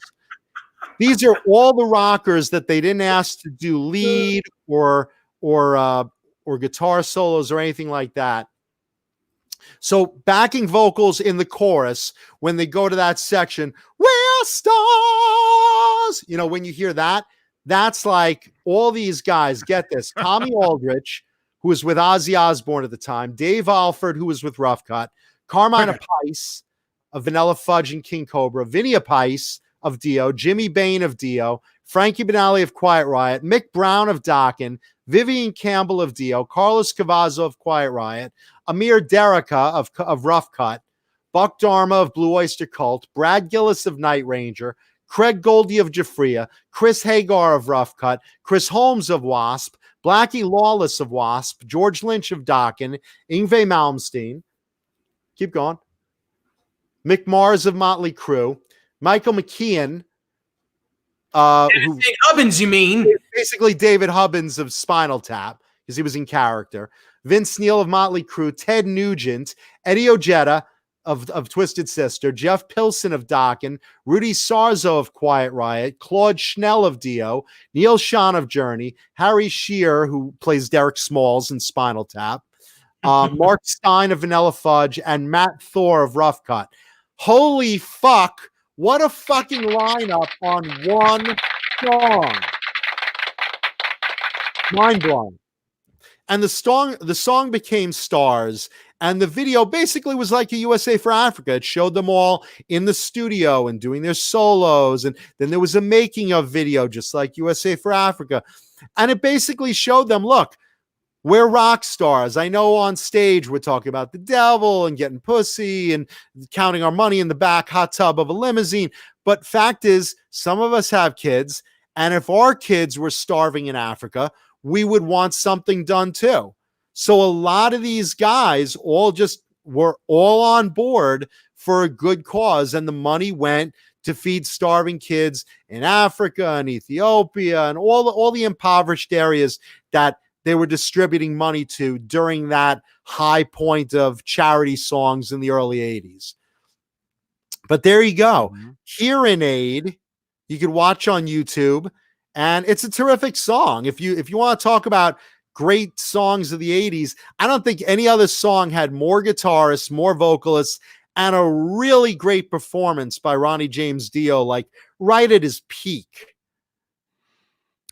It looks like there was other songs too. That was just one song. That was the one they got behind. I didn't even know that there were other songs on that album. I just know the single. Was there other songs there? Yeah, but it looks like they were just regular songs. Like Accept was on there, and Motorhead, Rush, Kiss, Hendrix, Dio. So they gave, I guess they just reissued. There were no other new songs. Scorpions.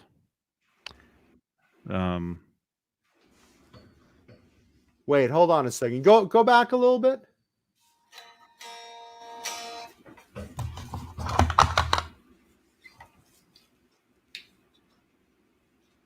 No, stop. Scroll up a little bit, Johnny, or scroll down a little bit more. Sorry for you guys and gals listening to it as podcast. The other way. Which one? Right? Scorpions or Y&T or Dio? No, right there. Right there. Right where you are. Stop right there. Go back.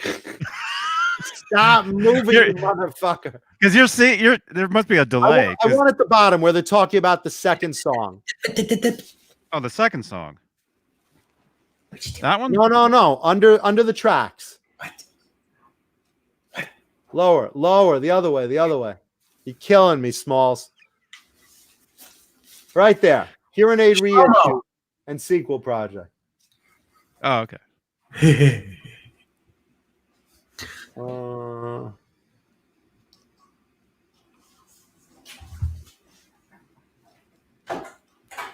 So they were going to do a sequel song years later.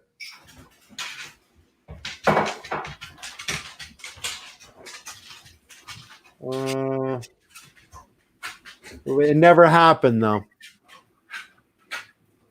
Yeah, I mean, that was the only original song. That was the only original song from that album.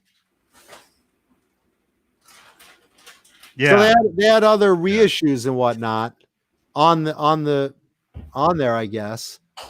I only know it as a single, and that's the only original song. Just like USA for Africa, there was one big project song, one big video, one big making of video, and I think that was the only song. I don't think there was anything else on the. I thought it was as a single. Yeah, it was. Well, as asking what was on the B side. Was there anything on the B side? Of this? Yeah. It would have been Does it all of say- that. Huh? Well, let's find a record. Let's find a Like on eBay or something? an actual vinyl of that. Let's see here. Okay, here we go. Serenade. I mean, I remember when it came out. It was a terrific song. Serenade vinyl.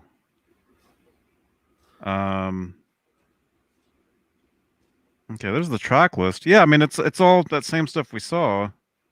Okay. So it's all reissues and the one new song. Yeah, it came out in 1986, and the track list was Stars, and then the Accept, Motorhead, the Rush song. Those were the first side. The second side was Kiss, Heaven on Fire, Hendrix, Can You See Me, Dio, Hungry for Heaven, and Y&T, Go for the Throat, and Scorpions, The Zoo. Those are all on the second side. That's wild if you think about that. I mean, But it's a record just had two such sides. unrelated songs. Where does the Hendrix song come in? Well, when did that? Oh my! What was the deal with that? Let me see. Let me go back to the Wikipedia. Is that a reindeer on the I never had roof? a copy of that on vinyl. No, that's Brandy in the kitchen. No, Johnny said, "Is that a reindeer on the roof?" Christmas is coming a little early. Fucking funny as hell. Johnny, you said something funny. Johnny Beane, you made a funny one. Renus Pinkle, no, I'm sorry. I've never installed Fishman Fluence pickups. I hear it's not that hard to do. Yeah. It looks like the Hendrix song. That was just a song that was on there. But why was it on there? You're asking? I'm just curious. How did they come up with that? I don't understand why those other songs were on that album. I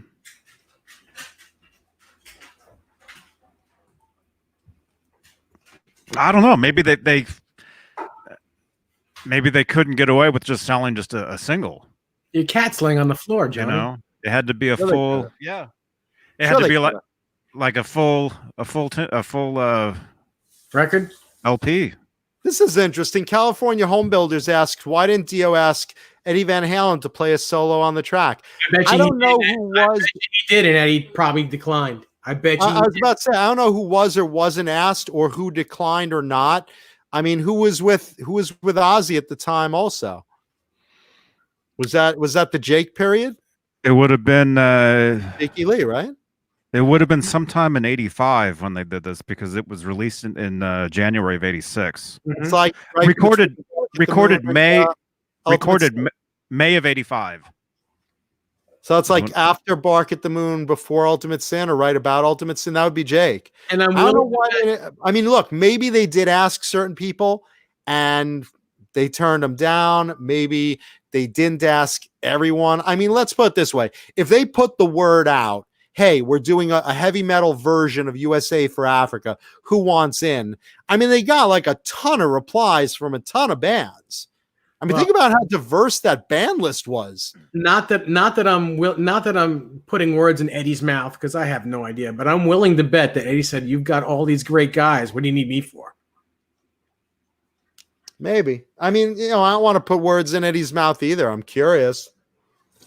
January '86. No, during that time period, Hagar would have just joined, and they would have been recording 5150. So he was busy. Maybe. And again, maybe guys were out on tour. Maybe guys were, around the world. I mean, you don't know the answer, That's very true. Hugh Caldwell, yes, I've seen those guitars, and I don't remember the name of them, but I have seen them. Which ones? The ones where you can take the pickups in and out from a back panel. I think. The ones with the removable panel. Yeah. I've seen those too. Yeah, while you're playing them too. Like you can hit a note and just like pop it out and pop it back in. Those are pretty wild. They had those at NAMM. I think there's like 2 companies that make something like that, 2 different ones. Yeah. Andrew Castaneda says, do you guys think VH is done forever? Well, I don't think they're going to put anything else out. As far as done forever, I mean, yeah, as far as new stuff, I don't think they're going to do anything new, but they'll be around forever. You know. I don't know. I don't think they're done. You never know.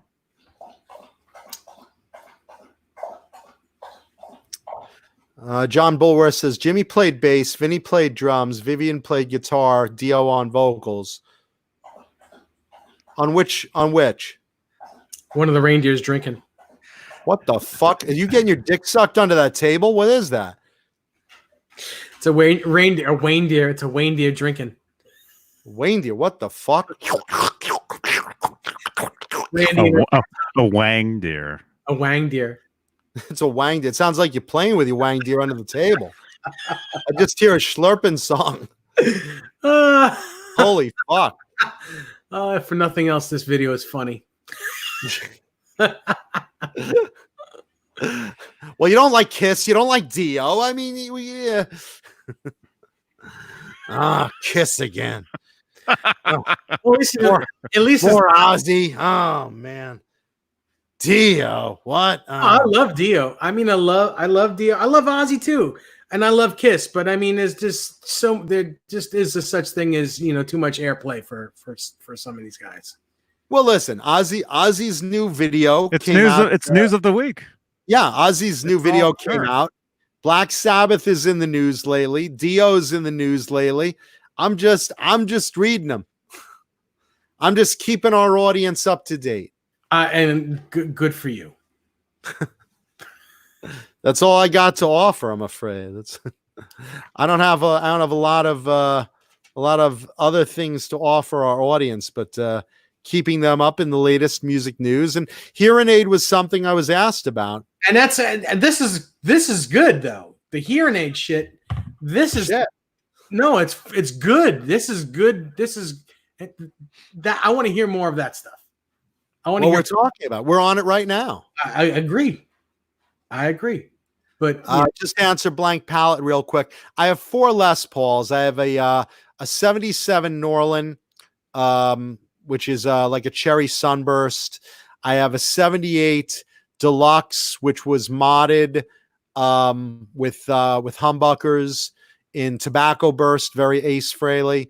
I have the 89. The red you just saw, and I have an 80, I want to say an 82 or 83 blue one that's unique also. So very few Les Pauls if you think about it. Go to the photo to the right, Johnny, actually. The color one. It's kind of blurry. Is it? Yeah. That's the best photo they have online of that? Oh, there you go. That one's not bad. I mean, look, you got Blackie Lawless up front with Kevin Dubrow on his shoulders.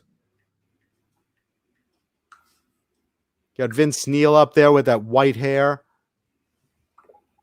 I mean, this was a really good period, and the project was terrific. If you watch the making of this video, which is on YouTube, they show the individual sessions, the individual solo sessions, and you'll see, like, Dio's running the show. He's the captain of the ship, and he's basically he's going on and, hitting it on, okay, Jeff to Jeff Tate, can you, reuse that a little bit? Don Dokken, can you change that a little bit? This portion's good, this isn't. And there, you just see the sessions going on, and it's really badass. It's very cool to see the making of something, that comes along once in a lifetime like this, Mm-hmm. Think how big USA for Africa was at the time. Yeah, it was huge. It was huge. Yeah. Yeah, you had Michael Jackson and, who was, master of the world at the time. But just the group of talent There's USA for Africa.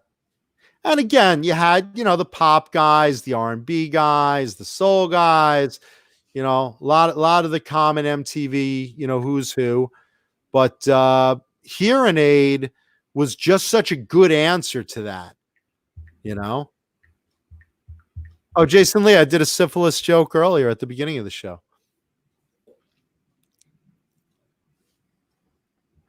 By the way, if you're watching, please subscribe. Please leave a thumbs up. If you like or dislike anything we're doing today, please leave a thumbs up on the video and subscribe. Mm-hmm. And tell all your friends. Yeah, tell all your friends whatever lie you have to get them to watch these videos. Tell them you've got free Kiss tickets.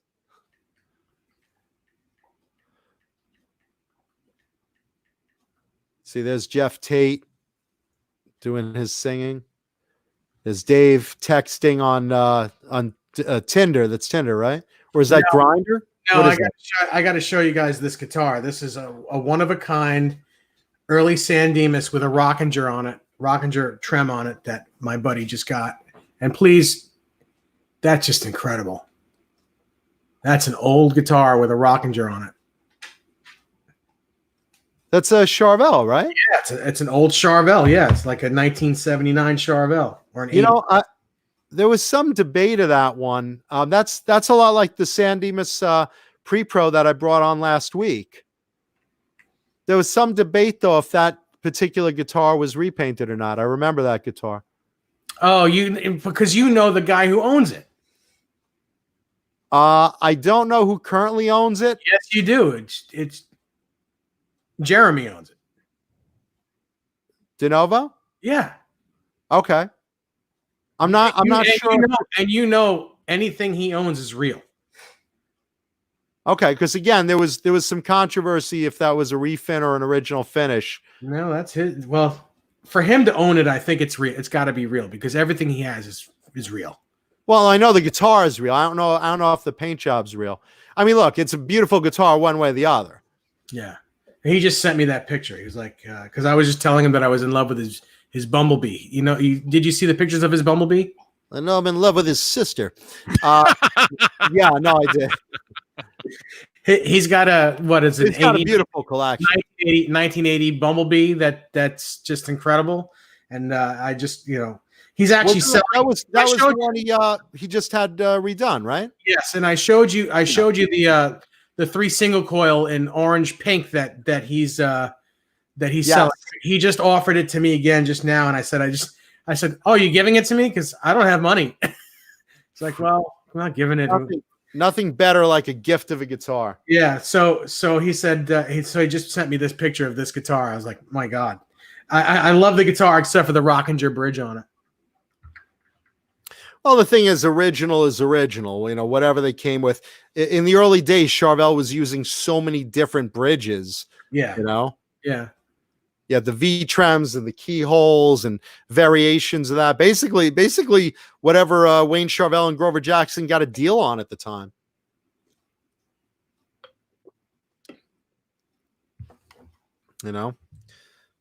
So this is interesting. We've talked about Hearing Aid, and that was I forget who asked me about that, but someone requested that. I do want to bring up, this is an interesting thought. The band Halloween has been through a bunch of lineup changes, and they went on a big European tour recently, and they said, you know what? Some fans like it better with this vocalist. Some fans like it better with this guitarist when we had him. Why don't we just do a tour where we get together everybody that was ever in the band? There were 7 people total in the band over the years. Let's get together with both vocalists and all 3 guitarists, and let's do a tour that covers everybody, where we can have, if you worked on this song, you get on stage and perform that song the way you originally did. And if you worked on that song, you guys get on stage and perform it and switch around and do it like that and show all these bands that are having drama that it can be done to really, really satisfy the fans who all have their different favorite years and periods and whatever of the band, that it can be done all together as a real, let's all get together and do it for the fans show. So they got all 7 guys together, and they're now currently touring worldwide. And supposedly the reviews on the show are terrific. So I'm curious what you guys would think, because I know at one point Van Halen did that with Dave and Sammy together, right? You remember that? Yes. Okay. So you have, what if Kiss did that? What if Guns N' Roses did that? What if Black Sabbath did that? Black Sabbath, who's had an incredible amount of lineup changes. Obviously, you can't do it now with Ronnie James Dio. I mean, you could do it with his hologram. But what do you guys think of that idea? I'm curious. What do you guys in the chat think? I think it's a terrific idea. I think it's brilliant. I think it's something that's great for the fans.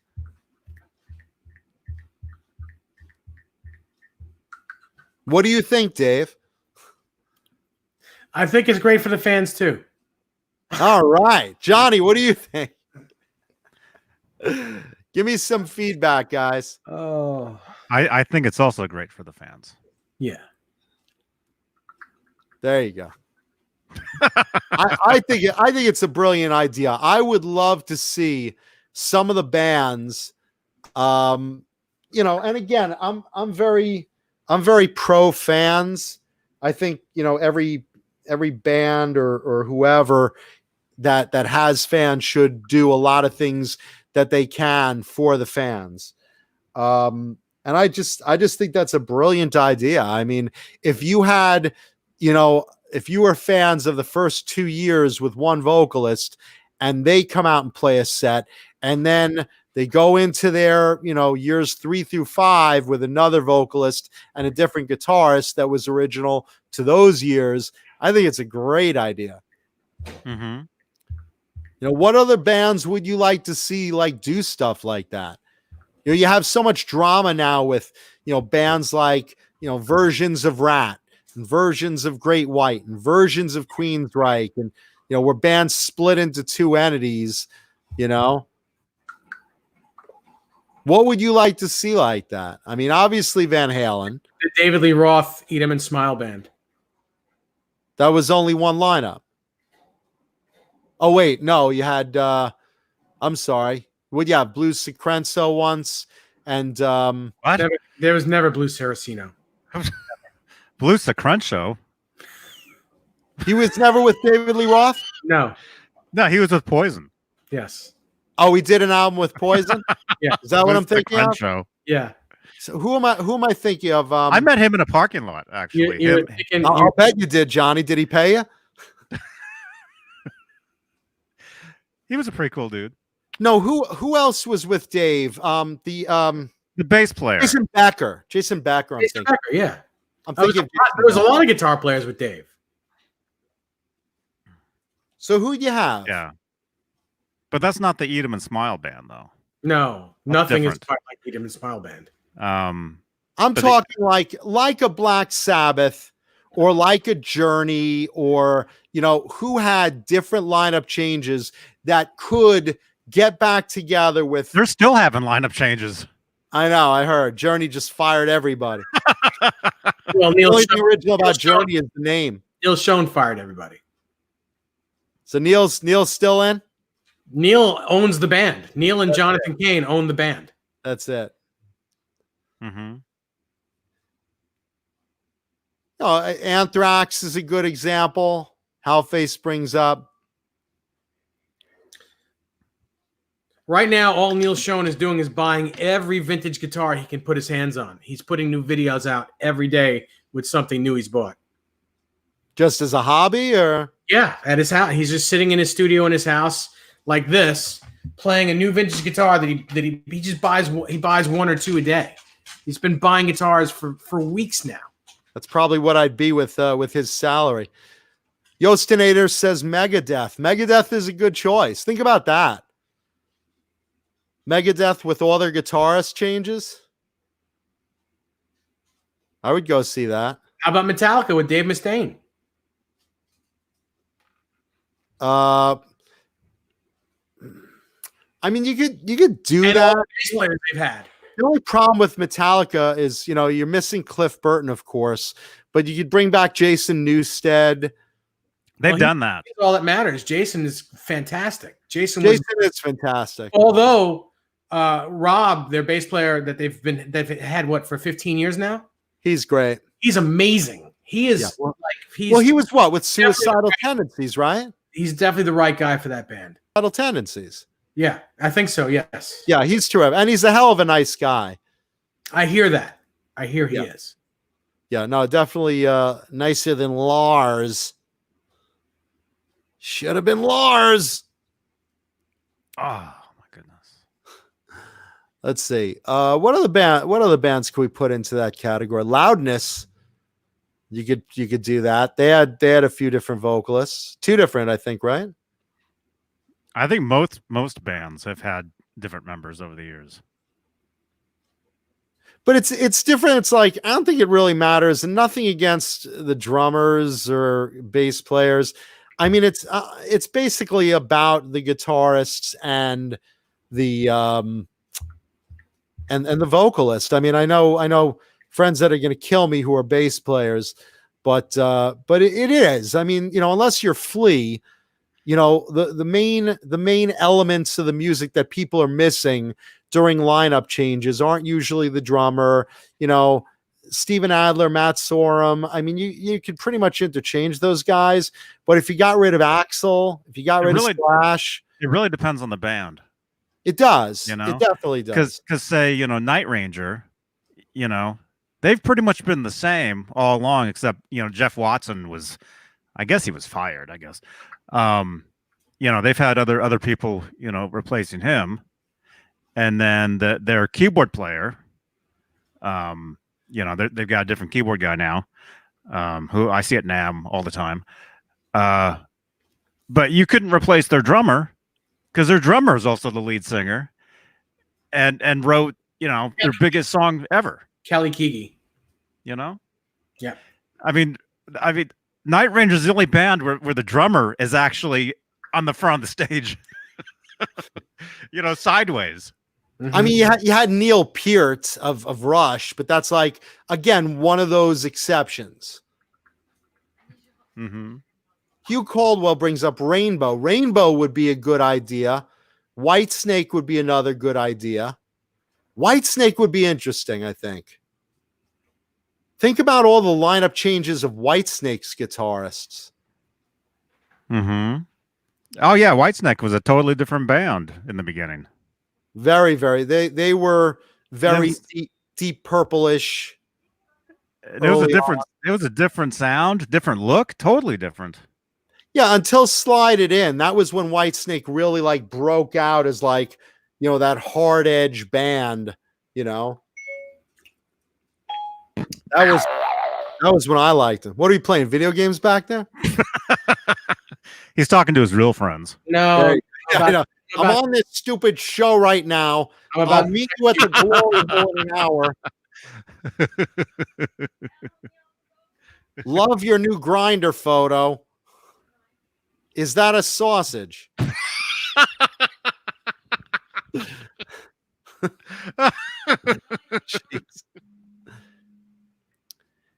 No, think about that. Rainbow would be an interesting choice. Again, of course, you're missing Dio, but I'll be right back. Turner but John Sykes changed Whitesnake forever, and then since then, it's been purposely just rotating guitarists. Dave, are we keeping you up? No. It was something important. I just texted to Johnny. All right. Mancuta's fired. Tell him after the show. It's not my place to say that. Blue Rhino, can have his slot. No. Whatever. It's all good. There you go. Let's see. Deep Purple, Rainbow, White Snake. I'd like to see White Snake. Wow. Think about all the guys that have been in and out of White Snake. A lot. A lot of them, right? John Sykes, Vivian Campbell, Adrian Vandenberg, Steve Vai, Doug Aldrich, Bernie Marsden. Hello. Bernie Marsden. You have a couple others I'm thinking of. Reb Beach. Oh, what the hell? Alone. Huh? Guitar players alone. John Windsor says Billy Sheehan. I never heard Billy Sheehan was in that band. I don't believe Billy Sheehan was ever in Whitesnake. Rudy Sarzo. Reb Beach I mentioned. Rudy Sarzo I just met. Just brought up. Vandenberg. Alcatraz. That would be an interesting reunion.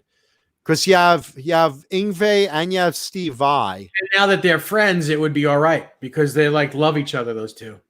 I didn't even know they knew each other. Yeah, Malmsteen has been in Steve Vai's G3 for the longest time.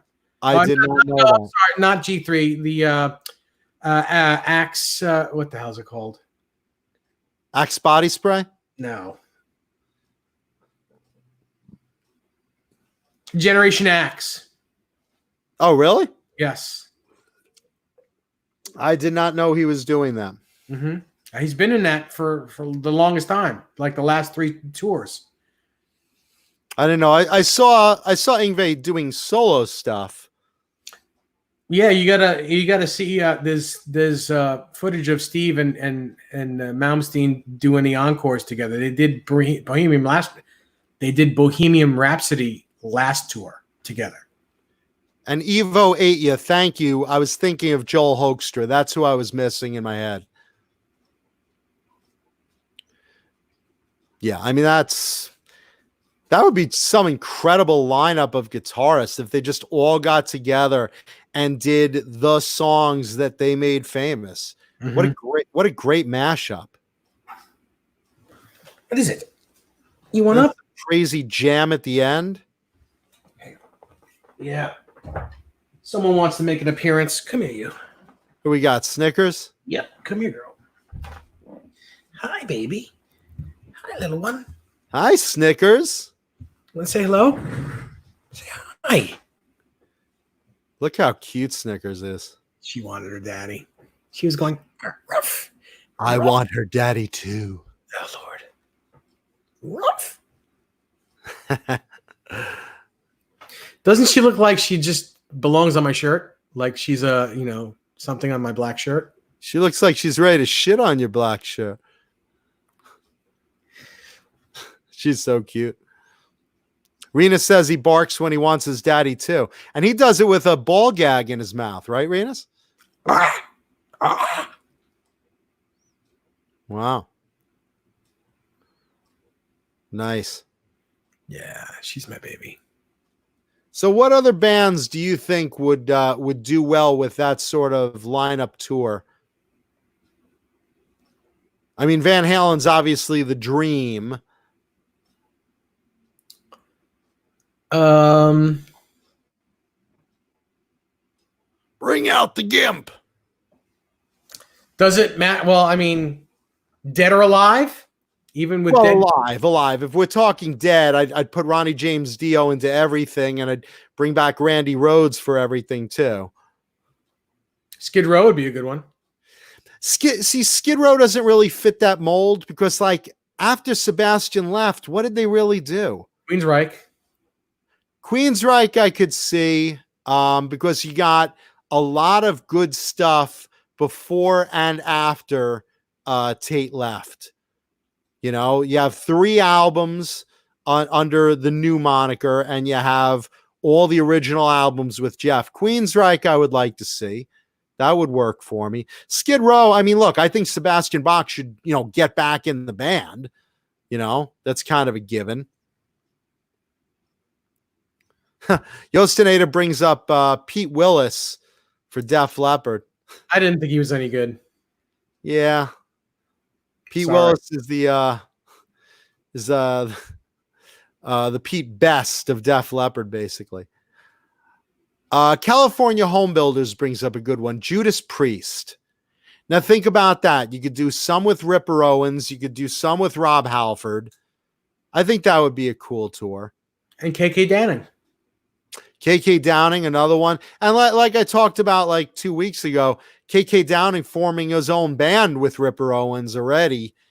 And a few other guys formerly of Judas Priest, basically making up the leftovers of, who's not allowed in the band anymore. I think that's a brilliant idea. I'm looking forward to that and seeing what they come up with. Renus, I hope Def Leppard plays some earlier hits because of the new box set. I really hope so. When you say earlier hits, they should play from High and Dry. They should just do more stuff from those earlier records. There's a lot of great songs on High and Dry. There were I think 2 songs I liked on High and Dry, and On Through the Night. I didn't think anything of it at all. What was the big hit off of High and Dry again? Look up the track list. Bring on the Heartbreak. Bringing on the Heartbreak. Was that the big one from them? Yeah. No, wasn't that from Pyromania? No.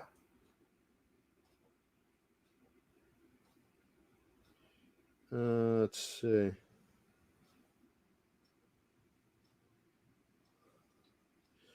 Let's see what we got. I'm just gonna look at the song track list. Let's see. Yeah, Bringing on the Heartbreak. You're right. Was the big one from there. Saturday Night, another great show, a great song. Let It Go. Let It Go was good. Mirror Mirror was the other song I liked on that album. Yeah. Mirror Mirror. That's one of the later tracks on that album. But that was the other one that I really, really liked. High and Dry was decent. On Through the Night, I just didn't find much at all on that No, one. I don't like High and Dry. No, High and Dry I like. I didn't like I'm sorry. On Through the Night. Through the Night. I didn't like that. I didn't like that record. I mean, it's okay, but it's nothing great. I mean, they have a big catalog to pull from. And, the problem is, when you have that many really big number one hits, you can't not play a lot of them. If you go to a Def Leppard concert, there's certain must play requirements that you can't just skip.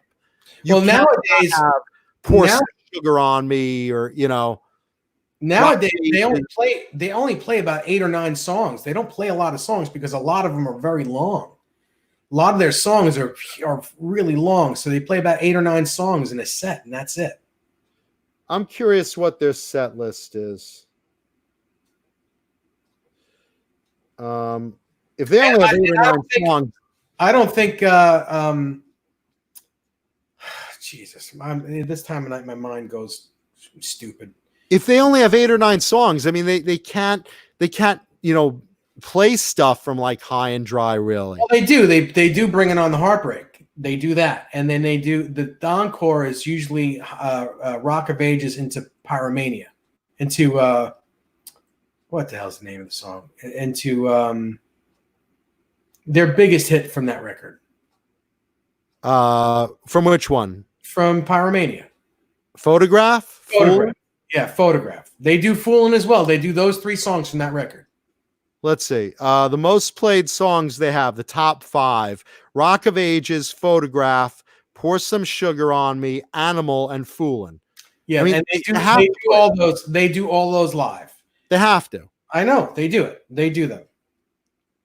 But if they only have 8, what else do you choose? They do a couple of acoustic songs. Which ones? From later records. One of them's a big ballad hit. I can't remember it. Love Bites? No, they do Love Bites too. Sounds like they have a bigger set list than 8 songs. Well, I'm exaggerating, but they do like maybe 10 or 11 songs the whole night. They don't do because that's like 2 hours right there. What are you talking about? Okay, Def Leppard's current set list. So here's what I'm seeing for the 10 most played songs at the last 40 concerts. Pour Some Sugar on Me, Hysteria, Animal, Armageddon It, Photograph, Rock of Ages, Love Bites. Was that the ballad you were thinking? No, I told you no. Okay. Rocket, Let's Get Rocked, and Bringing On the Heartbreak. That's their top 10 on their set list.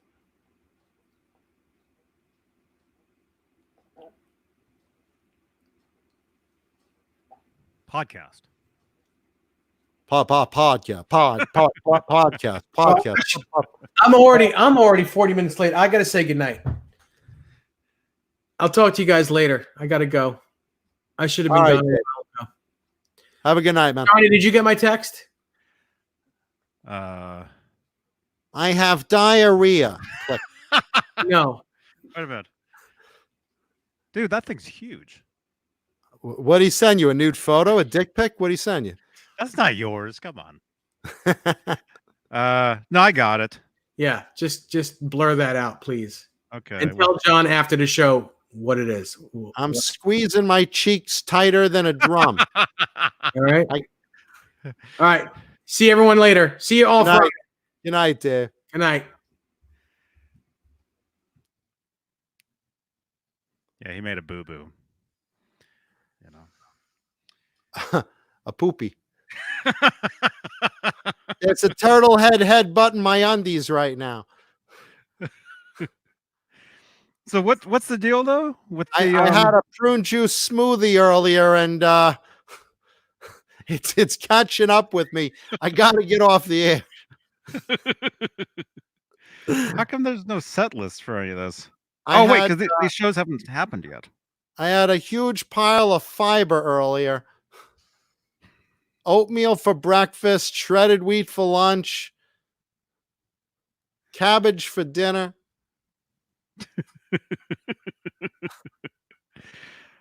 Wait, so you're talking about the set list on the Def Leppard tour? What they have right now? The one coming up, or the one? The one coming up, and based on like the last 40 concerts, what they did. Okay, I'm on a pretty cool website. Renus, Mirror Mirror is a good Def Leppard song, man. It's a personal favorite. I just happen to like it. Call it nostalgia. Hey, Evo ate ya. I'd love to see Blue Murder get back together. I mean, for God's sakes, give me John Sykes in any form he's got. Blue Murder was fucking terrific.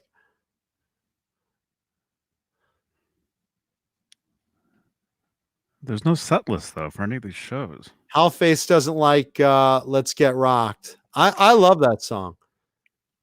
Average, ordinary, everyday kid. I love that song. I remember when that MTV, when the video first came out, and I saw that, and you watch it now, and it's the technology. It's pretty dated, but for at the time, it was pretty wild.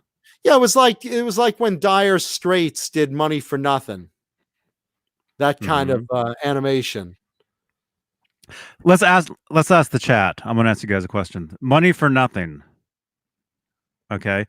Who else does a vocal in that song, and what melody are they doing to what song? There's a whole other melody to another song within the song. On the Money for Nothing? Yeah. Let's see. Dire Straits was terrific. Hellface. You got it? And what's the song? Jason Lee, there you go. Really? Yeah. Stings Don't Sound So Close to Me. Mm-hmm. Or The Police, you should say. Next time you listen to that song, listen mainly to like the end, towards the end of the song. Well, where they're doing that background. Yeah. I want my MTV. Yeah. And that's Don't Stand So. Don't stand so close to me. Yeah, I guess so. And it's Sting, and so it's So it's actually Sting doing that part on the album? yeah. I did not know that. Hugh Caldwell wants to know if I heard of the 80s band Hex. I have not, but send me a link. Hex Hider? He said it's just Hex, Hexx. I mean, there's so many 80s bands. I've heard of most of them. I've bought most of them. I always was willing to try some new CD or cassette at that time. You know, if it came out, I'd go every week. And I go to the music dealers in the flea market, and they know me. They know me, every week, like Wednesday or whenever it came out. I'd go to two particular dealers, and they got different things. And I said, "What do you got for me?" And they set aside for me like all these new, hairband cassettes, because they knew I want to try like new material like all the time. I was making good money at the time, and let's see. Renus wants to know the worst 80s hair band. Oh, wow. I mean, you could go into so many categories for that. I've talked about I don't like Jim Gillette's vocals in Nitro. Even though I like the guitar work, Michael Batista, but not Jim Gillette's vocals. The Great Cat I thought was terrible with her heavy metal violin. I thought Thor was a horrible band. Every fucking song was, "We're riding to Asgard. We're going to fight Loki." It's like, dude, come on. I love the comic book, but not you as a band. Come on. Those are just ones that stick out in my face, like a dick in a glory hole. Wow. Evo 8, you didn't like Enough's Enough? Come on, man. Enough's Enough was terrific. And don't even say Poison. I love Poison. Mike Neese says Faster Pussycat. Come on, man. Tame Me Down. They were terrific. What you talking about, Willis? Oh, this is metal bands, not hair bands. Well, It's metal bands, hair bands, rock bands. Is this the list we went over that time? I don't know. I can't remember. We did. I remember we did a show on worst 80s bands list that some people said, but let's see let's see what's on this list. Is this the same one? It's blurry. I can't make that out. I don't think it's the same one. Is this saying it's the worst metal bands? Is that what that the 10 worst metal bands of the 80s? Scroll down. Did I just 10 worst metal bands of the 80s? Let's see what Corey Dieterman. I don't know who he works for, but this is his choice. Oh, come on. I'm not even I'm going to rip this list apart. His number 10 is Tesla. He says Tesla was awful. Let's see who else he thinks is awful. Tesla was awesome. Def Leppard, Twisted Sister, Wasp. This guy doesn't know what the fuck he's even talking about. These are some of the best bands of the 80s. What the hell? Anthrax, Poison, Warrant. Fuck that. Stryper, I may give him.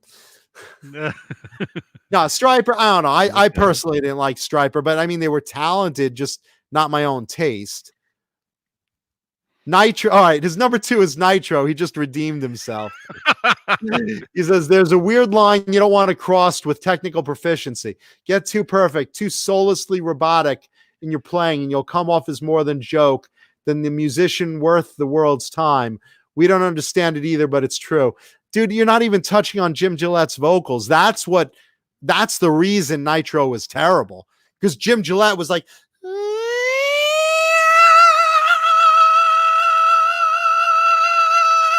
and that was like half the song,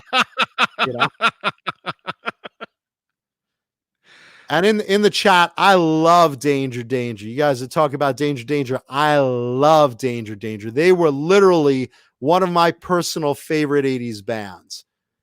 Let's see. That was Tony Bruno and Andy Timmons between the first few albums. So who was their number one choice? Who was this idiot's number one choice? And any guesses in the chat? I mean, I'm thrown off. Who, because who's gonna say Ozzy Osbourne or something? Because like every other one, other than Striper and Nitro, are huge, successful fan favorite bands of the 80s. I mean, the guys putting down Def Leppard and Tesla and Anthrax, these are tremendous bands with huge successes. This guy's putting down all these bands as like number 4 through 10. 3, again, I'll give it to him, because I personally am not a Striper fan, but at least I respect them talent-wise. Nitro, yeah, I gotta say I'm not a Nitro fan, but like, who's he gonna pick? Let's see. Jason Lee guesses Winger. That's not a bad guess because a lot, you either love or hate Winger. I love Winger personally. I know Jay Hannon loves Winger. Mark Dillon says Motley Crue. Kevin Coachall says Rat. All of those guesses are in line with what this yo-yo puts out as like, his worst 10 metal bands of the 80s.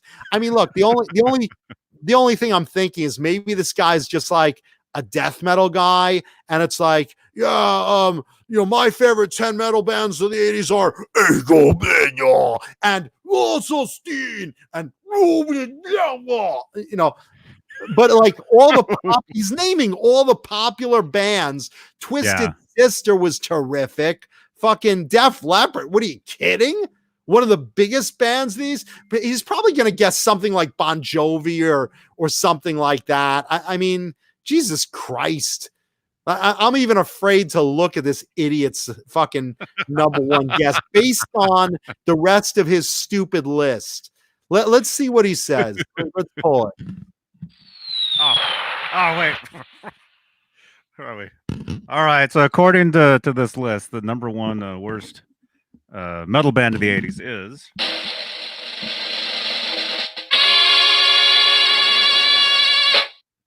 Who we got?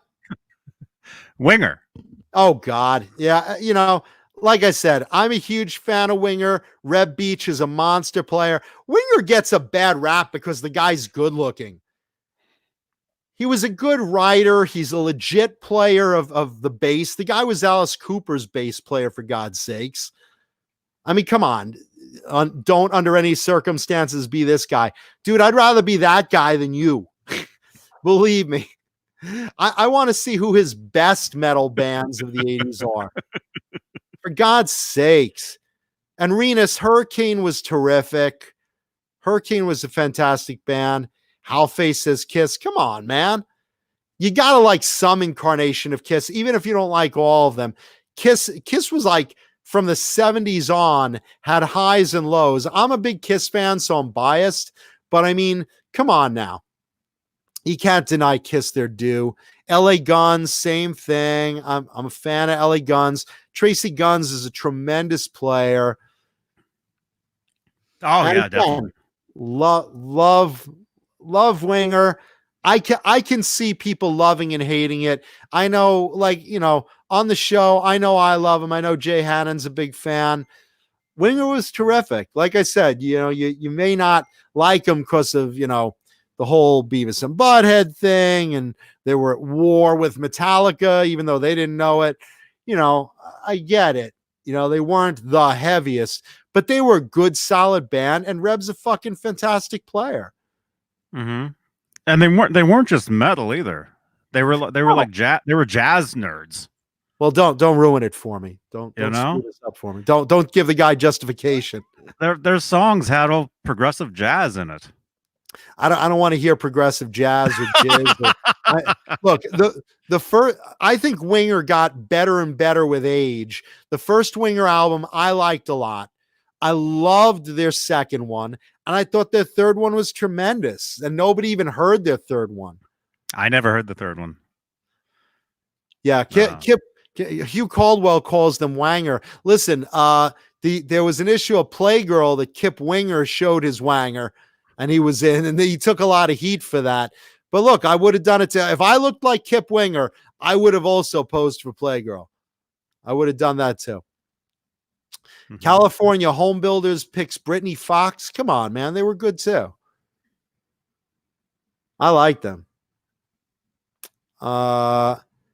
Yeah, I think this guy's list is so out of line. I'm sorry. I love most of the bands on that list.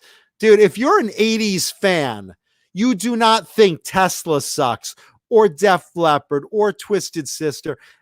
Warrant, Winger, these guys were in that glam era. They were good melodic players. I love that music. I mean, look, that's the gist of it. And again, I like heavier stuff too, but that doesn't mean, oh, Tesla sucks. Jeff Keith is a tremendous vocalist. You got two great guitarists, and they weren't even into the glam aspect of it. They just dressed very, down. And you listen to Jeff Keith's vocals, just listen to Modern Day Cowboy, and you tell me that song sucks. Come on. The whole Great Radio Controversy album and Journey was Raised on Radio. Great Radio Controversy album was terrific. Yeah, Tesla was fantastic. Let's see. California Home Builders says London. I never listened to London. I only heard about them, and I haven't heard good things. Vixen was good, man. They were girl bands, so they got a lot of smack, but they were melodic. They were good. I like that band. Trickster. Steve Brown was a killer guitarist. And again, here's another example of, Pete Loran was a good-looking guy, so he took a lot of shit, But I thought the music is what it was all about. I enjoyed that music, Yostinator, yeah. Frank Hannon and was it Tim Skeech? Tim or Tom? Tim Scooch? I think Tim Scooch, right? I always mess up the poor guy's name. Great set. I mean, great set of guitarists. Tesla was terrific. Great songs. Jet Boy. I'm probably the only person that doesn't like Jet Boy. I bought the album. I just wasn't into it. I know a lot of people do. Do you know Jet Boy, Johnny? I know the name, and maybe if they had something on MTV, I would know it. But I don't know I wouldn't know any of the members of that one. Yeah, I don't know. My member went soft when I heard that album. Rena says Trickster came out 3 years too late. You know what, man? A lot of those guys came out in that last wave of hair bands. Guys like Trickster and Danger, and they did come out later than it would have been good for them, because that was like toward the tail end of metal. But look, with that said, there were a lot of good bands out there that I enjoyed for the time until grunge changed the scene in about 92-ish. Jason Lee, also not a Jet Boy fan. Thank you. But he does like Racer X. Now, here's another example. Guys like Racer X had Paul Gilbert. Sometimes a lot of bands had guitarists that were respected, and yet the rest of the band wasn't. It's like Winger had Reb Beach, but everyone's criticizing Kip Winger. Trickster had Steve Brown, but everyone's criticizing Pete Loran as their frontman. There's other examples I could give. Danger, but everyone thought Andy Timmons was a great player. If you like the body of work, if you like the songs, if you like the album, you like the band. You can't just say, oh, that's a great guitar solo, but man, I hate that singer. Look, if you like the song, you like the song. It's not a shame to admit it if you like it. I totally dig Winger. I totally dig a lot of the glam bands of the 80s. That's just my jam. But I think that list is totally out of line. I mean, come on. Who the fuck didn't like Def Leppard? I mean, Jesus Christ, Def Leppard, one of the biggest bands of the 80s. Constant multi-platinum albums coming out one after the other. Video after video on MTV. Oh, Def Leppard, one of the worst bands of the 80s. What are you talking about, dude? I mean, you got, when you said Stryper, I kind of gave you a little bit of a balance. When you said, Nitro, I said, okay, we're on to something finally. But then you come up with your number one as Winger. Come on. Another one, Firehouse. Yeah, Firehouse would have been bigger if they came out a few years earlier. Aldo Nova, I love Aldo. I love those albums. I thought they were terrific, and they came out early enough. He just didn't catch on, other than maybe Fantasy and Monkey on Your Back. Aldo didn't really catch on the way a lot of the other metal bands did. Mm-hmm. I only maybe heard like one or two songs from him. Maybe those two songs. Probably those were the hits. Yeah. From the first album, you had Fantasy, and then you had a ballad called Ball and Chain. Maybe you heard the ballad, maybe you didn't. Fantasy is a terrific song. That's like his biggest song. Then the second album, you really heard nothing of, and it's a good album, Twitch. That's a great album. The third album, Subject Aldo Nova, came out, and they had a big video hit with Monkey on Your Back. So I enjoyed that. It got a lot of MTV play, but that was pretty much it. Good night, Thomas Santiago. Good night, Thomas. And again, there's no crime for having different taste. Some guys like the glam more than others, and some guys like, whatever, but there's no wrong answer. I mean, sure, there are bands I don't like. Like I said, I'm not a fan of Stryper personally. Some people loved Stryper. Okay. But, at least you could respect ability. And there's no wrong answer when it comes to music or liking anything.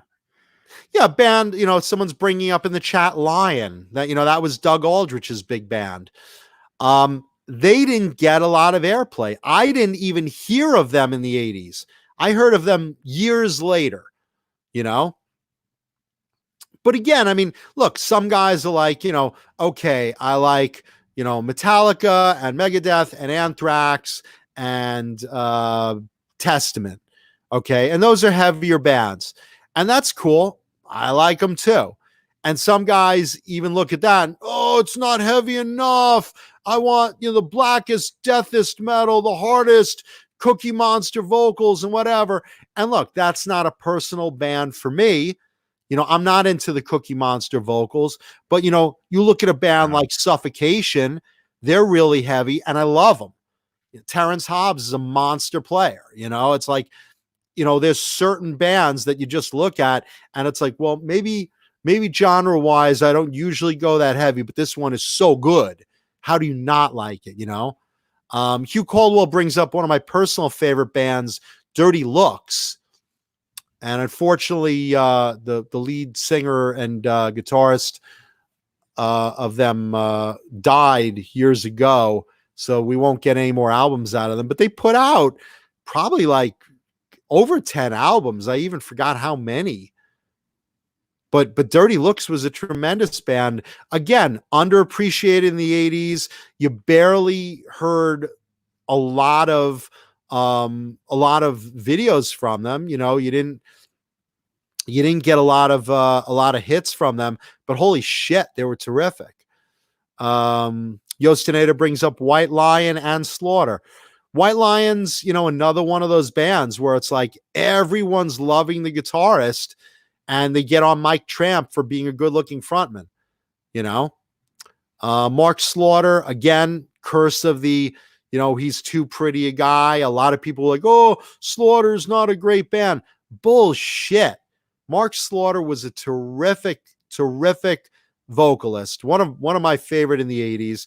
Came out of originally the Vinnie Vincent Invasion, went into Slaughter, did very fucking well with them. And I think they're terrific. And Tim Kelly was a very solid guitar player at the very least, And yeah, Suffocation is death metal. They're really good death metal, though. So even if it's not your genre per se, like I said, I'm not a big death metal guy. There are some bands that stick out to me that I'll listen to and really enjoy. Suffocation being one of them. Renus brings up the band Junkyard. You know, there's another band, a lot like Tesla, that they didn't really dress up glammy, but they were very solid. And, you know, I love that song, Hollywood. California Home Builders spelled it wrong, but I'm sure he meant to say Sabotage with a V. Sabotage, tremendous band. One of my 80s favorites. Even after they had a vocal switch, even after Chris Oliver passed away, rest in peace, Sabotage has always been super, super solid with performance. They started a little heavier. They got a little more melodic over the years. Terrific band. And they do Trans-Siberian Orchestra, which is a spinoff of Sabotage. But if you listen to bands like Gutter, you listen to, you know, the Streets album, Gutter Ballet album, you know, the Magellan album, all of them, they're just terrific, really good. And their early stuff, hard to find, but you know, what is it? Fight for the Rock, Sirens, great stuff. Skid Row, yeah, plenty of Skid Row love. Sebastian Bach, I always talk about as probably one of the better 80s frontmen out there. Tremendous frontman. Literally, the band is not the same without him. You know, and nothing against Snake Sabo and Scotty Hill as guitarists. You know, they wrote good stuff with Rachel Bolan, but you know, Sebastian Bach is Skid Row in my eyes. Don't you think, Johnny? Mm-hmm. Yeah, that's one of those bands where it's the singer is, well, you know, you remember all the rock magazines that were out at the time, you know, they'd have pictures of Skid Row, but they'd also just have pictures of just the singer, Sebastian. You know, because the guy's 6'4", handsome as fuck, with hair we all wished we had. You know, and you know, girls were like diddling their clits looking at his pinup. I mean, and he had vocal chops. Talk about a vocalist. I mean, this guy had range and power and a presence on a stage. I mean, phenomenal stuff. Paul Rodriguez says Pretty Maids. I love Pretty Maids.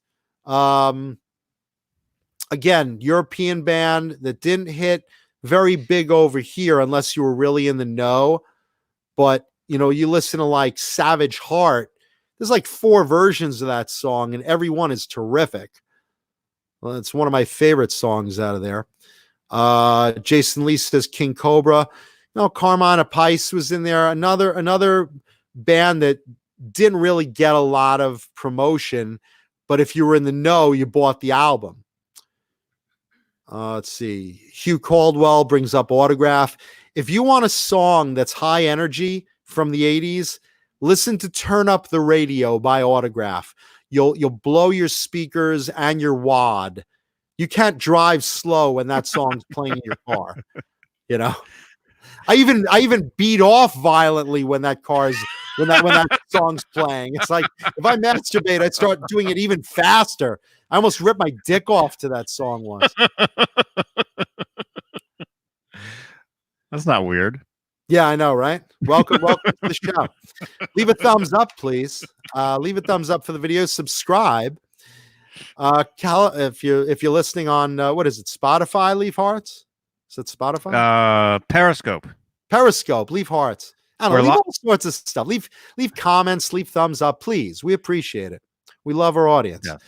California Home Builder brings up Pantera recording albums before Cowboys from Hell. Now remember this, Pantera started as a glam band. Nobody knows this unless you were there. You know, Dimebag Darrell was a huge fan of Kiss and Van Halen. So he was influenced by that stuff. Terrific stuff all through there. Rest in peace, Darrell. Monster player, cut short in his life. Paul Rodriguez brings up Sound Barrier. 2 weeks ago, I had a whole big episode of the show on sound barrier. Look that up on YouTube. I had the first Jackson soloist prototype played by Spacey T of Sound Barrier as the guitar of the week for show and tell. So check that out 2 weeks ago. That was a really fun episode talking about Sound Barrier and Spacey T. There'll be a card right above John with that video. Right up there. There it is. Let's see. Vandenberg, obviously Adrian Vandenberg, monster player. Again, another band didn't get a lot of attention per se in the 80s unless you were in the know. And then all of a sudden, everyone knew him because he was tapped for Whitesnake. Suddenly, everyone's like, "Oh, who's this Adrian Vandenberg guy?" You know, unless you knew them. You know. Jason Wade brings up Great White. And yeah, Great White, absolutely. One of my personal favorite 80s bands. Mark Kendall, a personal favorite guitarist. For fuck's sakes, look behind me. That's his fucking guitar right there from Great White. That's the Great White, the shark guitar, eating the leg. Love Great White. Very underrated. But again, they had a couple of terrific albums in the 80s, and they finally broke out when that song Rock Me came out. All of a sudden, it was all over MTV. And then their next album, Once Bitten, Twice Shy, you know, that song was a monster hit for them. Then everyone knew them. But early Great White, terrific 80s stuff. Hey, Jay Hannon, we were mentioning you earlier. Another fellow fan of Winger. Some asshole had Winger as the worst band of the 80s on their worst top 10 list. Was it David Nesdall? Oh, no. Dave don't like anyone.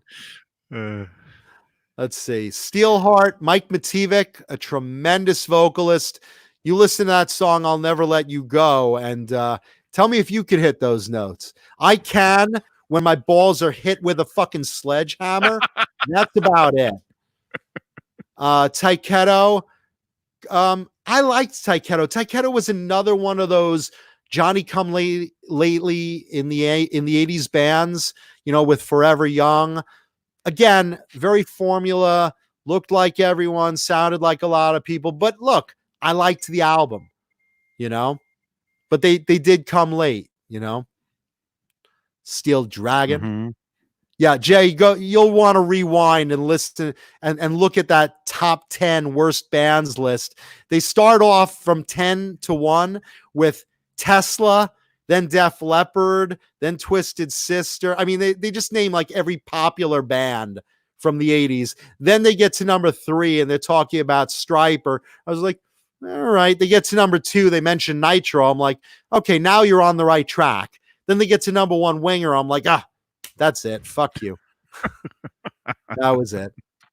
Yeah. I'm I'm a huge Winger fan too. Papa Blue, changing gears. Do I know anything about Kramer back orders on the Beretta Special? Do they have guitar virus or something? I'm not very familiar with. I mean, I've checked out and played and reviewed the new Kramers. I think they're cool for the money. They're made in Indonesia, where the Gibson alternate. What are those? Epiphone, where Epiphones are made. Same factory as Epiphones in Indonesia. They're good guitars for the money. I particularly like the Night Swan with the R2 nut. I think it's terrific. They're probably on back order, I would imagine, with the coronavirus. I would think right now that's got to be affecting stuff shipping in. So going back on topic, Jason Wade brings up XYZ. Fan-fucking-tastic band. If you haven't heard early XYZ through the 80s, especially the first 2 albums, XYZ self-titled and XYZ Hungry, fan-fucking-tastic stuff. Really, really good guitars and vocals. Very underrated. Again, another of my hidden gems of the 80s. I highly recommend them. Let's see. Sleazebees, Tora Tora. Good bands. Sleazebees, I love Screwed, Blued, and Tattooed. Paul Rodriguez brings up Riot. There's another band, tremendous band, didn't get enough airplay. And You had Rhett Forrester as their frontman, got killed, unfortunately, while he was real young. So that put them out of commission, unfortunately. Another waste of talent. Got shot. That sucked. Yeah. Let's see. Danger Danger. You guys know I'm a big Danger Danger fan. Tony Bruno playing the guitars on most of the first album. Andy Timmons finishing it. And Andy Timmons all on the second Screw It album. I love Danger Danger. Again, they came late. Could they have been the next Bon Jovi? Maybe. If they came out in 1985, 84, something like that. And thank you, Santa Cruz. Tommy Skio. Okay. I always pronounced it Scooch, which is what a dog does on a carpet. So I'm sorry, Tommy. Yeah. And I called him Tom, but it's Tommy. Thank you. Thank you, Santa Cruz. Cry Wolf, Trouble Tribe. I liked. Trouble Tribe? Trouble Tribe? Is that Trouble Tribe on the radio? Wait, yeah, no, I remember Trouble Tribe. Here Comes Trouble. Adam Watt was the guitarist. Yeah, I like those bands. Dangerous Toys, another one. Yeah, Dangerous Sex Toys, Jason Lee says. Bring out the spiked dildos, boys and girls. Here it comes. Hugh Caldwell, House of Lords, which basically mutated from the band Jafria, which came out of originally Angel. Terrific stuff. Greg Jafria is just an amazing vocalist. Craig Goldie, of course, he was with Dio, great guitarist. Jason Lee says, House of Tracy Lords. There it is.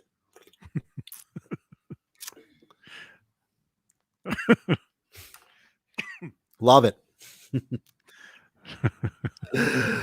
Let's see what else we got. I don't know, Johnny. Are we good? Well, really quick. It's only been 3 hours. Yeah. Did you mention Keith Olsen at all? Who? Keith Olsen. I know Nellie Olsen from Little House on the Prairie. That whore. Always getting in Laura Ingalls' shit. Cock blocking Laura Ingalls. Oh my gosh. No, Keith Olsen, the record producer and sound engineer, passed away. Oh, right. He worked on let's see. Well, he worked on Whitesnake. He worked on Fleetwood Mac. What else did he produce? He did a lot of 80s bands later on. He did Ozzy Osbourne. Yeah, No Rest for the Wicked. He did Ozzy's album there. Here, let's look at his Wikipedia. I think it did have something to do with the Whitesnake 87 album, if memory serves. There we go.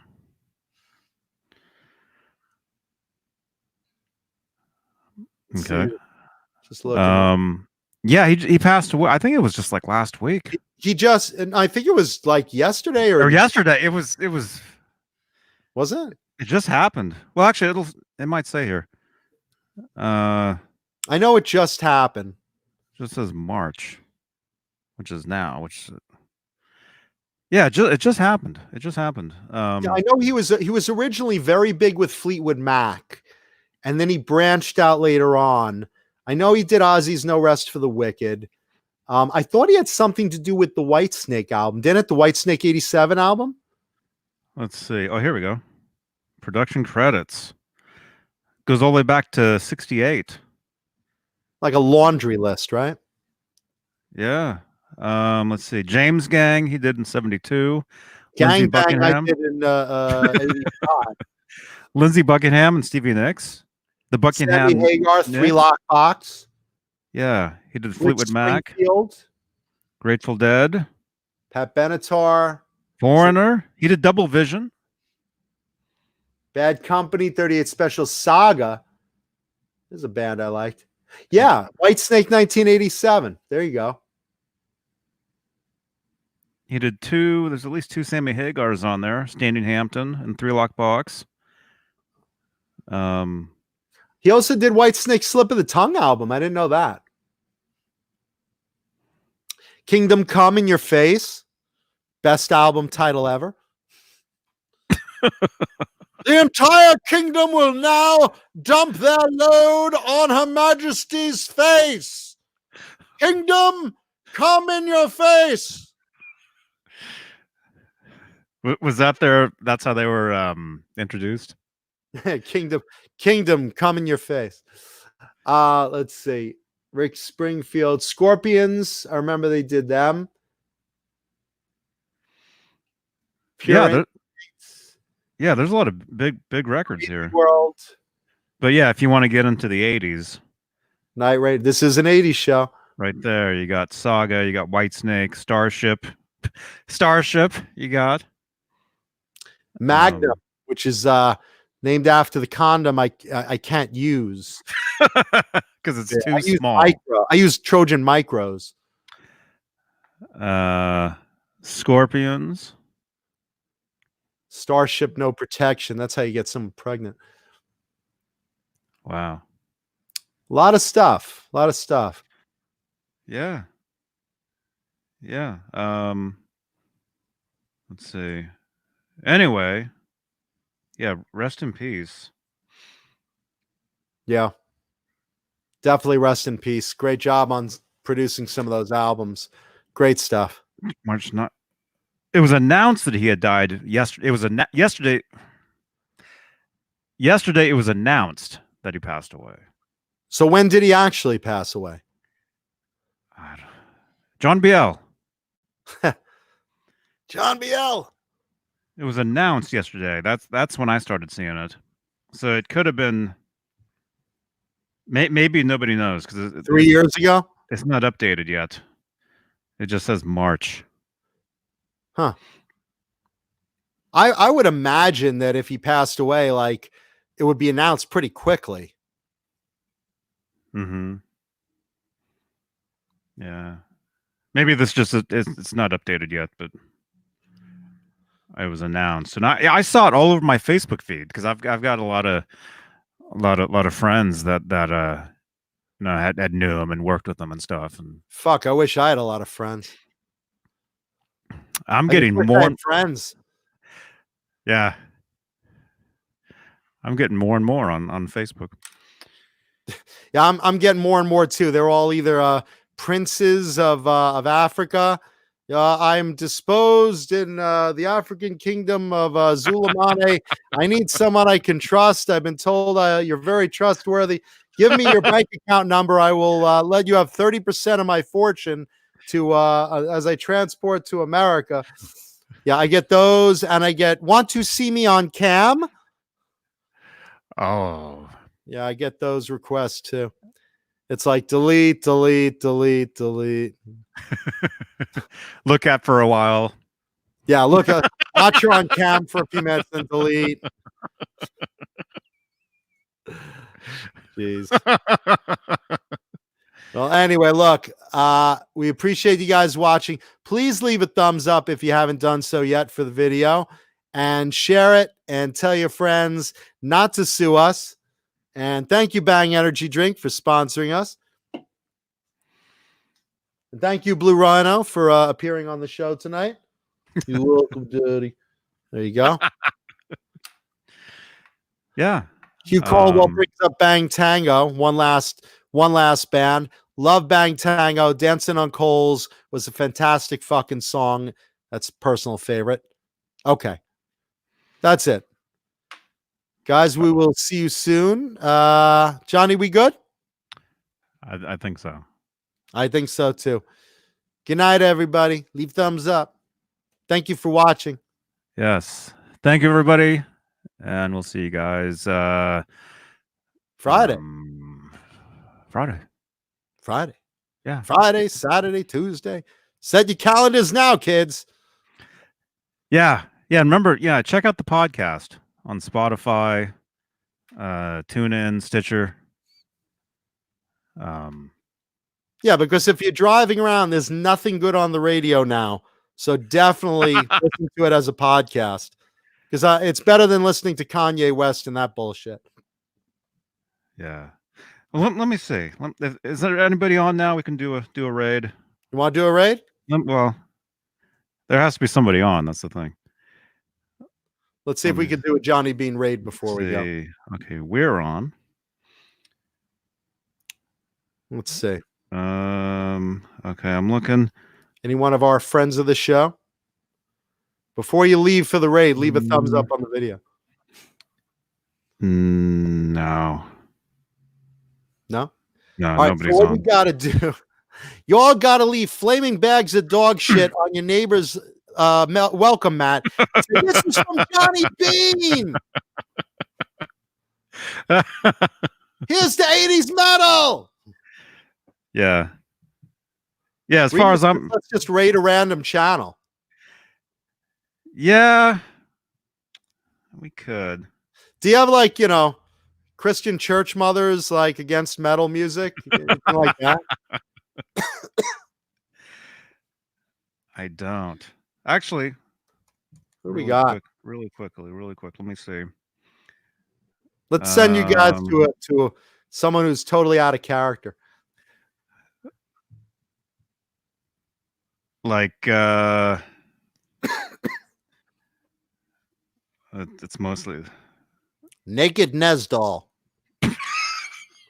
That's the Washington Post is live, but I don't know if we want to go there. By Corona.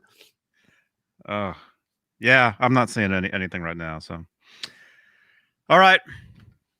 Thank you. Guys, we're good. Leave a thumbs up, subscribe. Thank you all for watching. Listen to us on podcast. See everyone on Friday. Rock on, everybody. How do you do this? You hit the button. Goodbye. Goodbye. Good night, Mr. Beane.